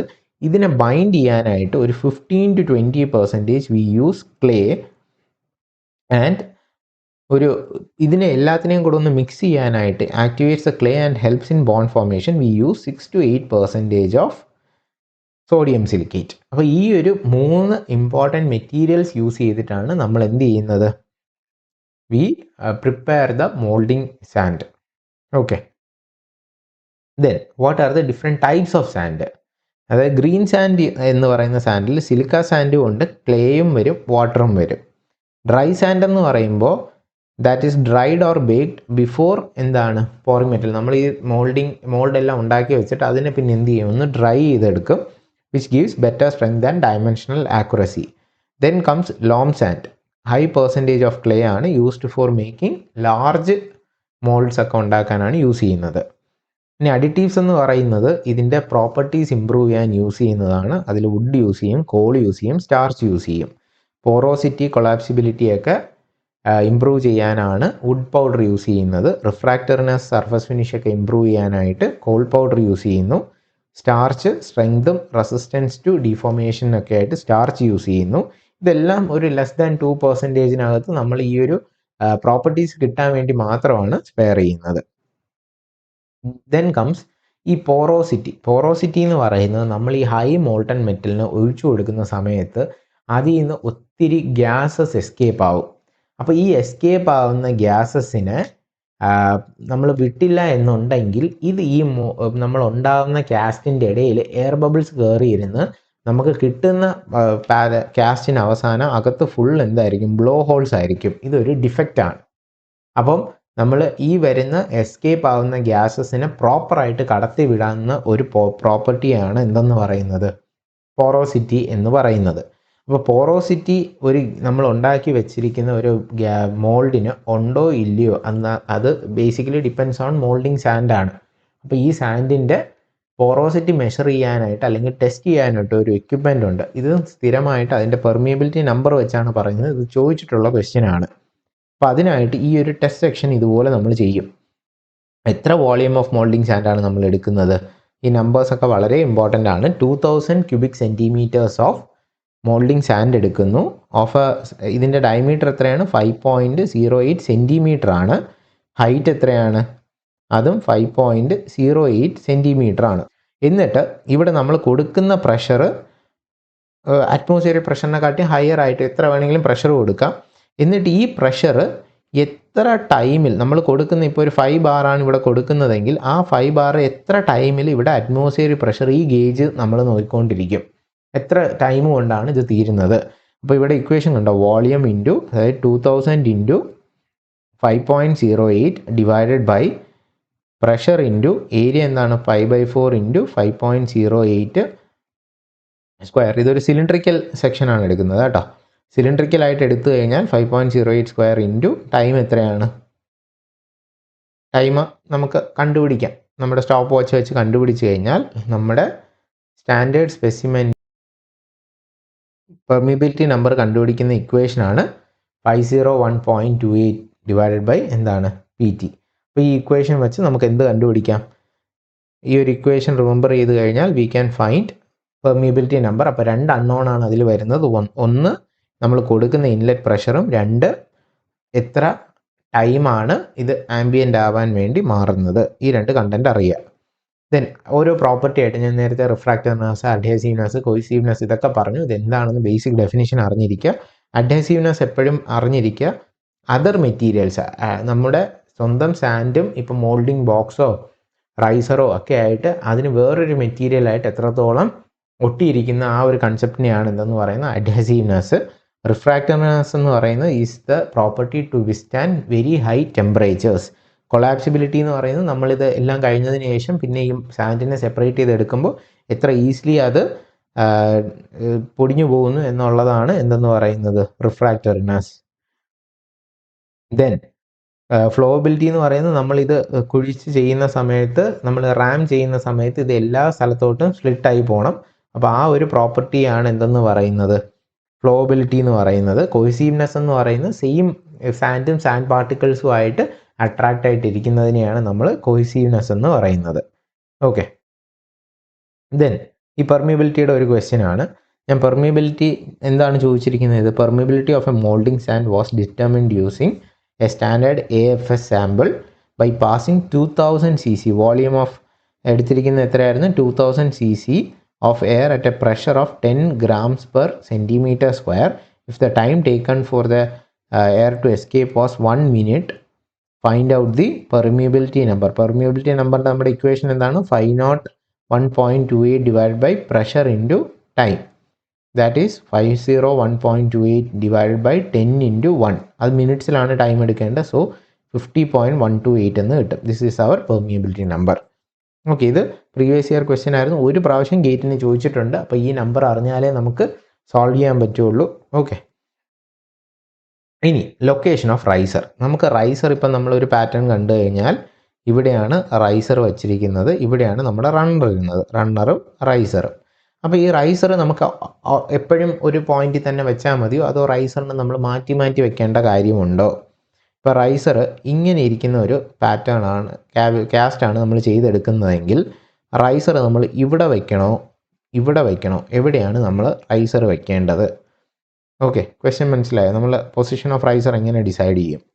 റൈസർ ഏത് പോയിന്റിലായിരിക്കും നമ്മൾ വെക്കേണ്ടത്? ഇവിടെ വയ്ക്കണോ ഇവിടെ വയ്ക്കണോ? ഇവിടെ വെച്ച് കഴിഞ്ഞാൽ ഇത് ഈ പോയിന്റ് ഇങ്ങ് എത്തുമ്പോൾ എന്താണ്, നമുക്ക് ശ്രിങ്കേജിനെ ഓൾട്ടർനേറ്റ് ചെയ്യാനായിട്ടുള്ള എമൗണ്ട് കിട്ടാണ്ടായി പോകും. ഇവിടെ അങ്ങ് സോളിഡ് ആവും. ഇവിടെ 2 സ്ഥലത്തും വെച്ചാലോ, ഇവിടുത്തെ ശ്രിങ്കേജസിനെ നമുക്ക് അവോയ്ഡ് ചെയ്യാം, ഇവിടുത്തെ ശ്രിങ്കേജസിനെ അവോയ്ഡ് ചെയ്യാം. ഈ ഏരിയയിൽ എന്ത് സംഭവിക്കും? ലിക്വിഡ് ശ്രിങ്കേജിന് നമുക്ക് ഓൾട്ടർനേറ്റ് ആയിട്ട് മോൾട്ടൺ ഫ്ലൂയിഡ് സപ്ലൈ ചെയ്യാനുള്ള ഓപ്ഷൻ ഇവിടെ ഇല്ല. ഇവിടെ എങ്ങനെ നമുക്ക് റൈസർ വയ്ക്കാനുള്ള ഒരു ഓപ്ഷൻ കിട്ടില്ല. അപ്പോൾ അങ്ങനെയുള്ള സാഹചര്യങ്ങളിൽ നമ്മൾ എന്ത് ചെയ്യും? അപ്പോൾ ലൊക്കേഷൻ ഓഫ് റൈസർ എന്ന് പറയുന്നത് ബേസ്ഡ് ഓൺ സോളിഡിഫിക്കേഷൻ ക്യാരക്ടറിസ്റ്റിക്സ്. അപ്പോൾ യൂണിഫോം ക്രോസ് സെക്ഷൻ ആണെങ്കിൽ generally placed at the top most സെക്ഷനിൽ നമുക്ക് വയ്ക്കാം. For non uniform cross section riser is place near the thickest section. ഏറ്റവും വലിയ സെക്ഷൻ എവിടെയാണോ അവിടെ വയ്ക്കാം. Since thick portion solidify fast. Then L shaped ആണെങ്കിൽ risers are provided near corners or junctions where shrinkage cavities or voids are likely to form. അപ്പോൾ അതും possible അല്ല. ഇങ്ങനെ നമുക്ക് എവിടെയാണ് കോർണേഴ്സിൽ റൈസർ കൊടുക്കാൻ പറ്റാത്ത സാഹചര്യം ഉണ്ടാവും. ഇതുപോലെ നമുക്ക് റൈസറിന് അവിടെ ക്രിയേറ്റ് ചെയ്ത് ഒരു പോർഷൻ കൊടുക്കാനുള്ള ബുദ്ധിമുട്ടുള്ള സ്ഥലങ്ങളിൽ നമ്മൾ എന്ത് ചെയ്യും? ചിൽസ് യൂസ് ചെയ്യും. ഇവിടെയാണ് നമ്മുടെ ചിൽസിൻ്റെ ഉപയോഗം വരുന്നത്. ചിൽസ് എന്ന് പറയുന്നത് നമ്മുടെ thermal conductivity K will be higher for such materials. അപ്പം അങ്ങനെ വരുമ്പോൾ എന്ത് സംഭവിക്കും? ആ ഏരിയയിൽ നിന്നുള്ള ഹീറ്റ് ട്രാൻസ്ഫറിൻ്റെ റേറ്റ് നമുക്ക് കൂട്ടാൻ പറ്റും. അപ്പോൾ to prevent shrinkage cavities or voids, the rate of heat transfer at certain portions of the mold is increased. അപ്പോൾ ഇങ്ങനെ ഇരിക്കുന്ന മോൾഡ് ക്യാവിറ്റിയിൽ ഇങ്ങനെ ഇരിക്കുന്ന നമ്മുടെ മോൾഡ് ക്യാവിറ്റി. ഓക്കെ, അപ്പോൾ ഇതിൽ നമുക്ക് ഈ ചിൽസിനെ ഇവിടെ കൊടുക്കാം. ഇങ്ങനെ ഒരു സെപ്പറേറ്റ് ഷേപ്പായിട്ട് നമ്മളൊരു ചിൽസ് കൊടുത്തു കഴിഞ്ഞാൽ ഇറ്റ് വിൽ പ്രൊമോട്ട് എന്നാണ് rapid cooling and helps achieve directional solidification. This is very important term. അപ്പം എന്തിനു വേണ്ടിയിട്ടാണ് നമ്മൾ ചിൽസ് കൊടുക്കുന്നത്? To promote directional solidification. എന്താണ് ഡയറക്ഷണൽ സോളിഡിഫിക്കേഷൻ? എല്ലാ പാർട്ടും ഒരുമിച്ച് ഒരേപോലെ സോളിഡിഫൈ ആകുന്നു വിത്തൗട്ട് എന്താണ് ഈ വോയിഡ്സ് ഉണ്ടാകുന്നതിനല്ലാണ്ട് ഒരു യൂണിഫോം ആയിട്ട് സോളിഡിഫൈ ആകുന്ന ഒരു പ്രോസസ്സിനെയാണ് നമ്മൾ എന്തെന്ന് പറയുന്നത്? ഡയറക്ഷണൽ സോളിഡിഫിക്കേഷൻ എന്ന് പറയുന്നത്. ഓക്കെ, അതിൻ്റെ മെയിൻ ഇമ്പോർട്ടൻറ്റ് ക്യാരക്ടർ എന്തായിരിക്കണം? It should have very high thermal conductivity and A melting point greater than that of the casting metal ആയിരിക്കണം. 2 ടൈപ്പ് ഉണ്ട്. എക്സ്റ്റേണൽ ചിൽസ് ഉണ്ട്, റിമൂവ്ഡ് ആഫ്റ്റർ സോളിഡിഫിക്കേഷൻ. പിന്നെ ഇൻറ്റേർണൽ ചിൽസ് ഉണ്ട്. അത് ഇവിടെ വേണമെങ്കിലും വെക്കാം. ഇൻറ്റേർണലായിട്ട് അതിനകത്ത് തന്നെ സോളിഡിഫൈ ആകുമ്പോൾ പോകുന്ന ടൈപ്പ് ഓഫ് ചിൽസും ഉണ്ട്. Okay, then pouring and solidification. അപ്പം നമ്മൾ പോറിങ് എവിടെ നിന്നാണ് നമ്മളിത് ഒഴിച്ചു കൊടുക്കുന്നത്? Is through a system called the gating system. ഒരു മെറ്റീരിയലിൻ്റെ ഗേറ്റിംഗ് സിസ്റ്റം വഴിയാണ് നമ്മളിത് ഒഴിച്ചു കൊടുക്കുന്നത്. And the gating system should be design to minimise filling time so that no part of the molten metal solidifies before the mold cavity is completely filled. അപ്പോൾ ഏറ്റവും കൂടുതൽ important ആയിട്ട് നമ്മുടെ ഒരു ഗേറ്റിംഗ് സിസ്റ്റം, നമ്മൾ ഈ runner, riser, mould cavity fill ചെയ്യണം. അപ്പോൾ ഈ ഒരു പാത്ത് നമ്മൾ സെലക്ട് ചെയ്യണം. ഇതിനകത്ത് ഇമ്പ്യൂരിറ്റീസിനെ ഫിൽട്ടർ ചെയ്യാനുള്ള കുറേ ഹോൾസ് നമ്മൾ ഇട്ടേക്കണം. അപ്പോൾ ഇതെല്ലാം ചെയ്യുന്ന ഒരു ടോട്ടൽ സിസ്റ്റത്തിനെയാണ് നമ്മൾ ഗേറ്റിംഗ് സിസ്റ്റം എന്ന് പറയുന്നത്. ഇതിൻ്റെ മെയിൻ പർപ്പസ് എന്ത് തന്നെ ആയിരിക്കണം? ഇത് മിനിമൈസ് ഫില്ലിംഗ് ടൈം ആയിരിക്കണം. ഓക്കെ, പിന്നെ the molten metal should flow quickly as possible while maintaining laminar flow. ഇത് ടർബുലൻറ്റ് ഫ്ലോ ആയി ഈ നമ്മൾ വെച്ചിരിക്കുന്ന സാൻഡിനെ എല്ലാം എടുത്തുകൊണ്ട് ഇറോഡ് ചെയ്ത് പോയി കഴിഞ്ഞാൽ ഉപയോഗമില്ല. ഇറ്റ് ഷുഡ് എൻഷുവർ ദാറ്റ് അതിനകത്തൂടെ നടക്കുന്നത് എന്ത് ഫ്ലോ ആയിരിക്കണം? ലാമിനാർ ഫ്ലോ ആയിരിക്കണം. Gating system should prevent sand erosion, reduce turbulent, separate slag, impurities and foreign particles from the molten metal. Okay, ഇനി ഒരു പ്രോബ്ലം നോക്കാം. ഇതിലെന്താ ചോദിച്ചിരിക്കുന്നത്? A mould has A down sprue അല്ലേ, whose length is 20 centimeter. This is very important, repeatedly asked previous question. ഇത് previous year question പേപ്പേഴ്സിൽ throughout ആയിട്ട് ചോദിച്ചുകൊണ്ടിരിക്കുന്ന കാസ്റ്റിങ്ങിൽ ചോദിക്കുന്ന ഇമ്പോർട്ടൻറ്റ് ക്വസ്റ്റ്യൻ ആണ്. ഇപ്പോൾ നമ്മൾ നേരത്തെ നോക്കിയ ക്വസ്റ്റ്യനിൽ ചോദിക്കാം പെർമിയബിലിറ്റി നമ്പറൊക്കെ ഒരു പ്രാവശ്യം ചോദിച്ചിട്ടുള്ളൂ. പക്ഷേ ഈ കൈൻഡ് ഓഫ് ക്വസ്റ്റ്യൻ നിങ്ങൾ previous year question paper work out ആകുമ്പോൾ നോക്കുക, ഒത്തിരി പ്രാവശ്യം റിപ്പീറ്റ് ചെയ്ത് ചോദിക്കുന്ന ഒരു ക്വസ്റ്റ്യൻ ആണ്. ഓക്കെ, സോ ഇതുപോലത്തെ കുറേ ക്വസ്റ്റ്യൻസ് ഉണ്ട്. ഇത് മാത്രം നമ്മൾ ചെയ്ത് പഠിച്ചാൽ തന്നെ നമുക്കൊരു 50 മാർക്ക് ഗേറ്റിന് ഈസി ആയിട്ട് നമുക്ക് സ്കോർ ചെയ്യാം. ഓക്കെ, ഈ ക്വസ്റ്റ്യനിൽ എന്താ പറഞ്ഞിരിക്കുന്നത്? A mould down has a sprue. Sprue എന്ന് പറയുന്ന റണ്ണറാണ്. അതിൻ്റെ ലെങ്ത് എത്രയാണ്? 20 centimetre. And the cross sectional area of the base down sprue is 1 centimetre square and it feeds to the mould cavity. ഇങ്ങനെയാണ് ഇരിക്കുന്നത്. Okay, so this is our entire എന്താണ് ആ ഒരു മോൾട്ടൺ മെറ്റൽ പോകുന്ന പാത്ത്. ഇത് 20. ഇവിടുത്തെ area എത്രയാണ് തന്നിരിക്കുന്നത്? This area is equal to 1 centimetre square. What is the time required to fill the mould cavity? ഈ എൻറ്റയർ മോൾഡ് ക്യാവിറ്റി ഫില്ലാവാൻ എടുക്കുന്ന സമയമാണ് നമ്മളോട് ചോദിച്ചിരിക്കുന്നത്. ഓക്കെ, അപ്പോൾ ഇതിൽ നമുക്ക് എങ്ങനെ സോൾവ് ചെയ്യാം? ഇവിടെ കൂടെ വരുന്ന ആദ്യം നമ്മൾ ഈ പോയിൻറ്റിൻ്റെ എത്തുന്ന വെലോസിറ്റി കണ്ടുപിടിക്കണം. Since this is 20 centimetre height ആണ്. അപ്പം ഈ ഹൈറ്റ് ഉള്ള സാധനം ഇവിടെ എത്തുമ്പോൾ ഉള്ള ഫ്ലോ റേറ്റ് എന്തായിരിക്കും? What is the velocity of flow? Velocity is given by √2gh അല്ലേ. ഇതാണ് നമ്മുടെ എപ്പോഴും ഹൈറ്റ് വെച്ചിട്ട് വെലോസിറ്റി കണ്ടുപിടിക്കേണ്ട ഇക്വേഷൻ. ഹൈറ്റ് എത്രയാണ്? √2 × 20 സെൻറ്റിമീറ്ററിലാണ് നമ്മൾ ഹൈറ്റ് ഇടുന്നതെങ്കിൽ ഇറ്റ് ഷുഡ് ബി 981. ഹൈറ്റ് മീറ്ററിലാണെങ്കിൽ 9.81. ഹൈറ്റ് നമ്മൾ സെൻറ്റിമീറ്ററിൽ ഇടുന്നെങ്കിൽ ഇങ്ങനെ ആയിരിക്കണം. അപ്പോൾ വെലോസിറ്റി നമുക്ക് സോൾവ് ചെയ്യുമ്പോൾ 198.09 സെൻറ്റിമീറ്റർ പെർ സെക്കൻഡ് എന്ന് കിട്ടും. ആൻഡ് ഇതുവഴി പോകുന്ന ഫ്ലോ റേറ്റ് എത്രയായിരിക്കും? Q ഈസ് ഈക്വൽ ടു നമുക്കറിയാം area into velocity. So Q is equal to area എത്രയാണ്? Cross sectional area at the base of down screw ഈസ് 1 centimetre square. So 1 × 198.09 which is 198.09 centimetre cube per second. ഇനി time for filling ആണ് നമ്മളോട് ചോദിച്ചിരിക്കുന്നത്. The mould ക്യാവിറ്റിയുടെ volume ക്വസ്റ്റ്യനിൽ എത്രയാണ് തന്നിട്ടുണ്ട്? 1000 so the entire volume is given as 1000 centimetre cube. ഈ ഇത്രയും ഫില്ലാവാണ്ട വോളിയം എന്ന് പറയുന്നത് എത്രയാണ്? 1000 സെൻറ്റിമീറ്റർ ക്യൂബാണ്. നമുക്ക് ഇതുവഴി പോകുന്നത് എത്രയാണ്? 198.09 സെൻറ്റിമീറ്റർ ക്യൂബ് പെർ സെക്കൻഡ്. ഒരു സെക്കൻഡിൽ 198.09 പോകുന്നു. ടോട്ടൽ ഫില്ല് ചെയ്യേണ്ട എത്രയാണ്? 1000 ആണ്. അപ്പോൾ time is equal to simple total volume divided by Q. 1000 divided by 198.09. Answer 5.05 second എന്ന് കിട്ടും. സിമ്പിൾ അല്ലേ? അപ്പോൾ ഇതൊരു എന്താണ് ഈ ഒരു പാറ്റേൺ ടൈപ്പ് ഓഫ് ക്വസ്റ്റ്യൻ ആണ്. സ്ഥിരം ചോദിക്കുന്നതാണ്. ഡിസ്ചാർജ് കണ്ടുപിടിക്കുക. ടോട്ടൽ വോളിയം കൊണ്ട് ഡിസ്ചാർജിനെ ഡിവൈഡ് ചെയ്ത് കഴിഞ്ഞാൽ we can find the time in seconds. Clear ആണല്ലോ? ഇനി ഒരു പ്രോബ്ലം കൂടെ നോക്കാം. A mould having dimensions 100 mm into 90 mm into 20 mm is filled with molten metal through a gate with height h-ഉം cross sectional area എയും. നമ്മളിപ്പോൾ കണ്ട പോലത്തെ ക്വസ്റ്റ്യൻ. ഹൈറ്റ് h തന്നിട്ടുണ്ട്. ഇത് പോകുന്ന ഇവിടുത്തെ ഏരിയ എ ആണെന്ന് അറിയാം. ദ മോൾഡ് ഫില്ലിംഗ് ടൈം അപ്പോൾ എടുക്കുന്നത് എത്രയാണ്? ടി ആണ്. നമ്മളിപ്പോൾ കണ്ടുപിടിച്ച് ടി ഈസ് ഈക്വൽ ടു എന്താണ്? വോളിയം ബൈ ടോട്ടൽ ഡിസ്ചാർജ് ആയിരുന്നു അല്ലേ? അപ്പം വോളിയം ഓൾമോസ്റ്റ് ഈ ഒരു total volume of the cast is remaining constant. നമ്മുടെ ഹൈറ്റിനെ ക്വാഡ്രപ്പിൾ ചെയ്തു. ഹൈറ്റ് 4h ആക്കി. Area is halved. ഏരിയനെ പകുതിയാക്കി, a/2 ആക്കി. Ratio T2/T1. അതാണ് കണ്ടുപിടിക്കാൻ. അപ്പോൾ നമുക്ക് T is equal to volume by Q വെച്ചിട്ട് വോളിയം റിമൈനിങ് കോൺസ്റ്റൻ്റ് ആണെങ്കിൽ 1 area into root h. a into V അല്ലേ ക്യൂ എന്ന് പറയുന്നത്. അതിൽ 2ഉം ജിയും കോൺസ്റ്റൻ്റ് ആണെങ്കിൽ ടി ഈസ് പ്രൊപ്പോർഷണൽ ടു നമുക്ക് എന്ത് പറയാം? 1/a√h. ഇതാണ് ഇക്വേഷൻ. അപ്പോൾ T1 എടുക്കുമ്പോൾ നമുക്ക് എന്ത് കിട്ടും? 1/a√h. ഇനി T2 എടുക്കുമ്പോഴോ ഹൈറ്റിനെ 4 ക്യാപിറ്റൽ h ആക്കാം.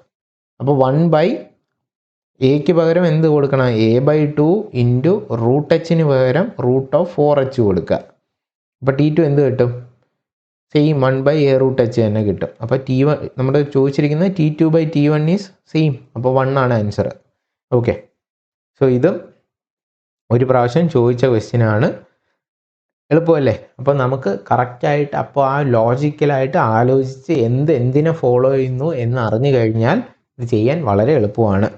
ഓക്കെ. അപ്പം ഇതാണ് നമ്മുടെ കാസ്റ്റിങ്ങിൻ്റെ ഫസ്റ്റ് ലെക്ചർ. അപ്പോൾ ഇന്ന് നമ്മൾ പറഞ്ഞ കാര്യങ്ങളൊന്ന് കൺസോൾട്ടേറ്റ് ചെയ്ത് ആലോചിക്കുക. നമുക്കിനി ഒരു കൺസോൾട്ടേറ്റ് ചെയ്തൊന്ന് ആലോചിക്കുക. നമുക്ക് ഇതിനെ പറ്റിയിട്ട് ഒരു ക്ലാസ്സും കൂടെ ഉണ്ടെങ്കിൽ നമുക്കിനി ബാക്കി വരുന്ന ഗേറ്റിൻ്റെ റേഷ്യോ എങ്ങനെയാണ്, സോളിഡിഫിക്കേഷൻ ടൈം എങ്ങനെയാണ്, ആ പറഞ്ഞ കാര്യങ്ങളെല്ലാം നമുക്ക് നെക്സ്റ്റ് ഒരു സെഷനിലും കൂടെ കൊണ്ട് ക്ലിയർ ചെയ്തെടുക്കാൻ പറ്റും. അപ്പോൾ ഇതാണ് നമ്മുടെ ഒരു ഇൻട്രൊഡക്ഷൻ ടു കാസ്റ്റും. അതിൻ്റെ ഒരു more than half of the topic നമുക്കായിട്ടുണ്ട്. ഓക്കെ. സോ നമുക്ക് നെക്സ്റ്റ് ക്ലാസ്സിൽ നമുക്കിതിൻ്റെ ബാക്കി ടോപ്പിക്സ് കവർ ചെയ്യാം. ഓക്കെ.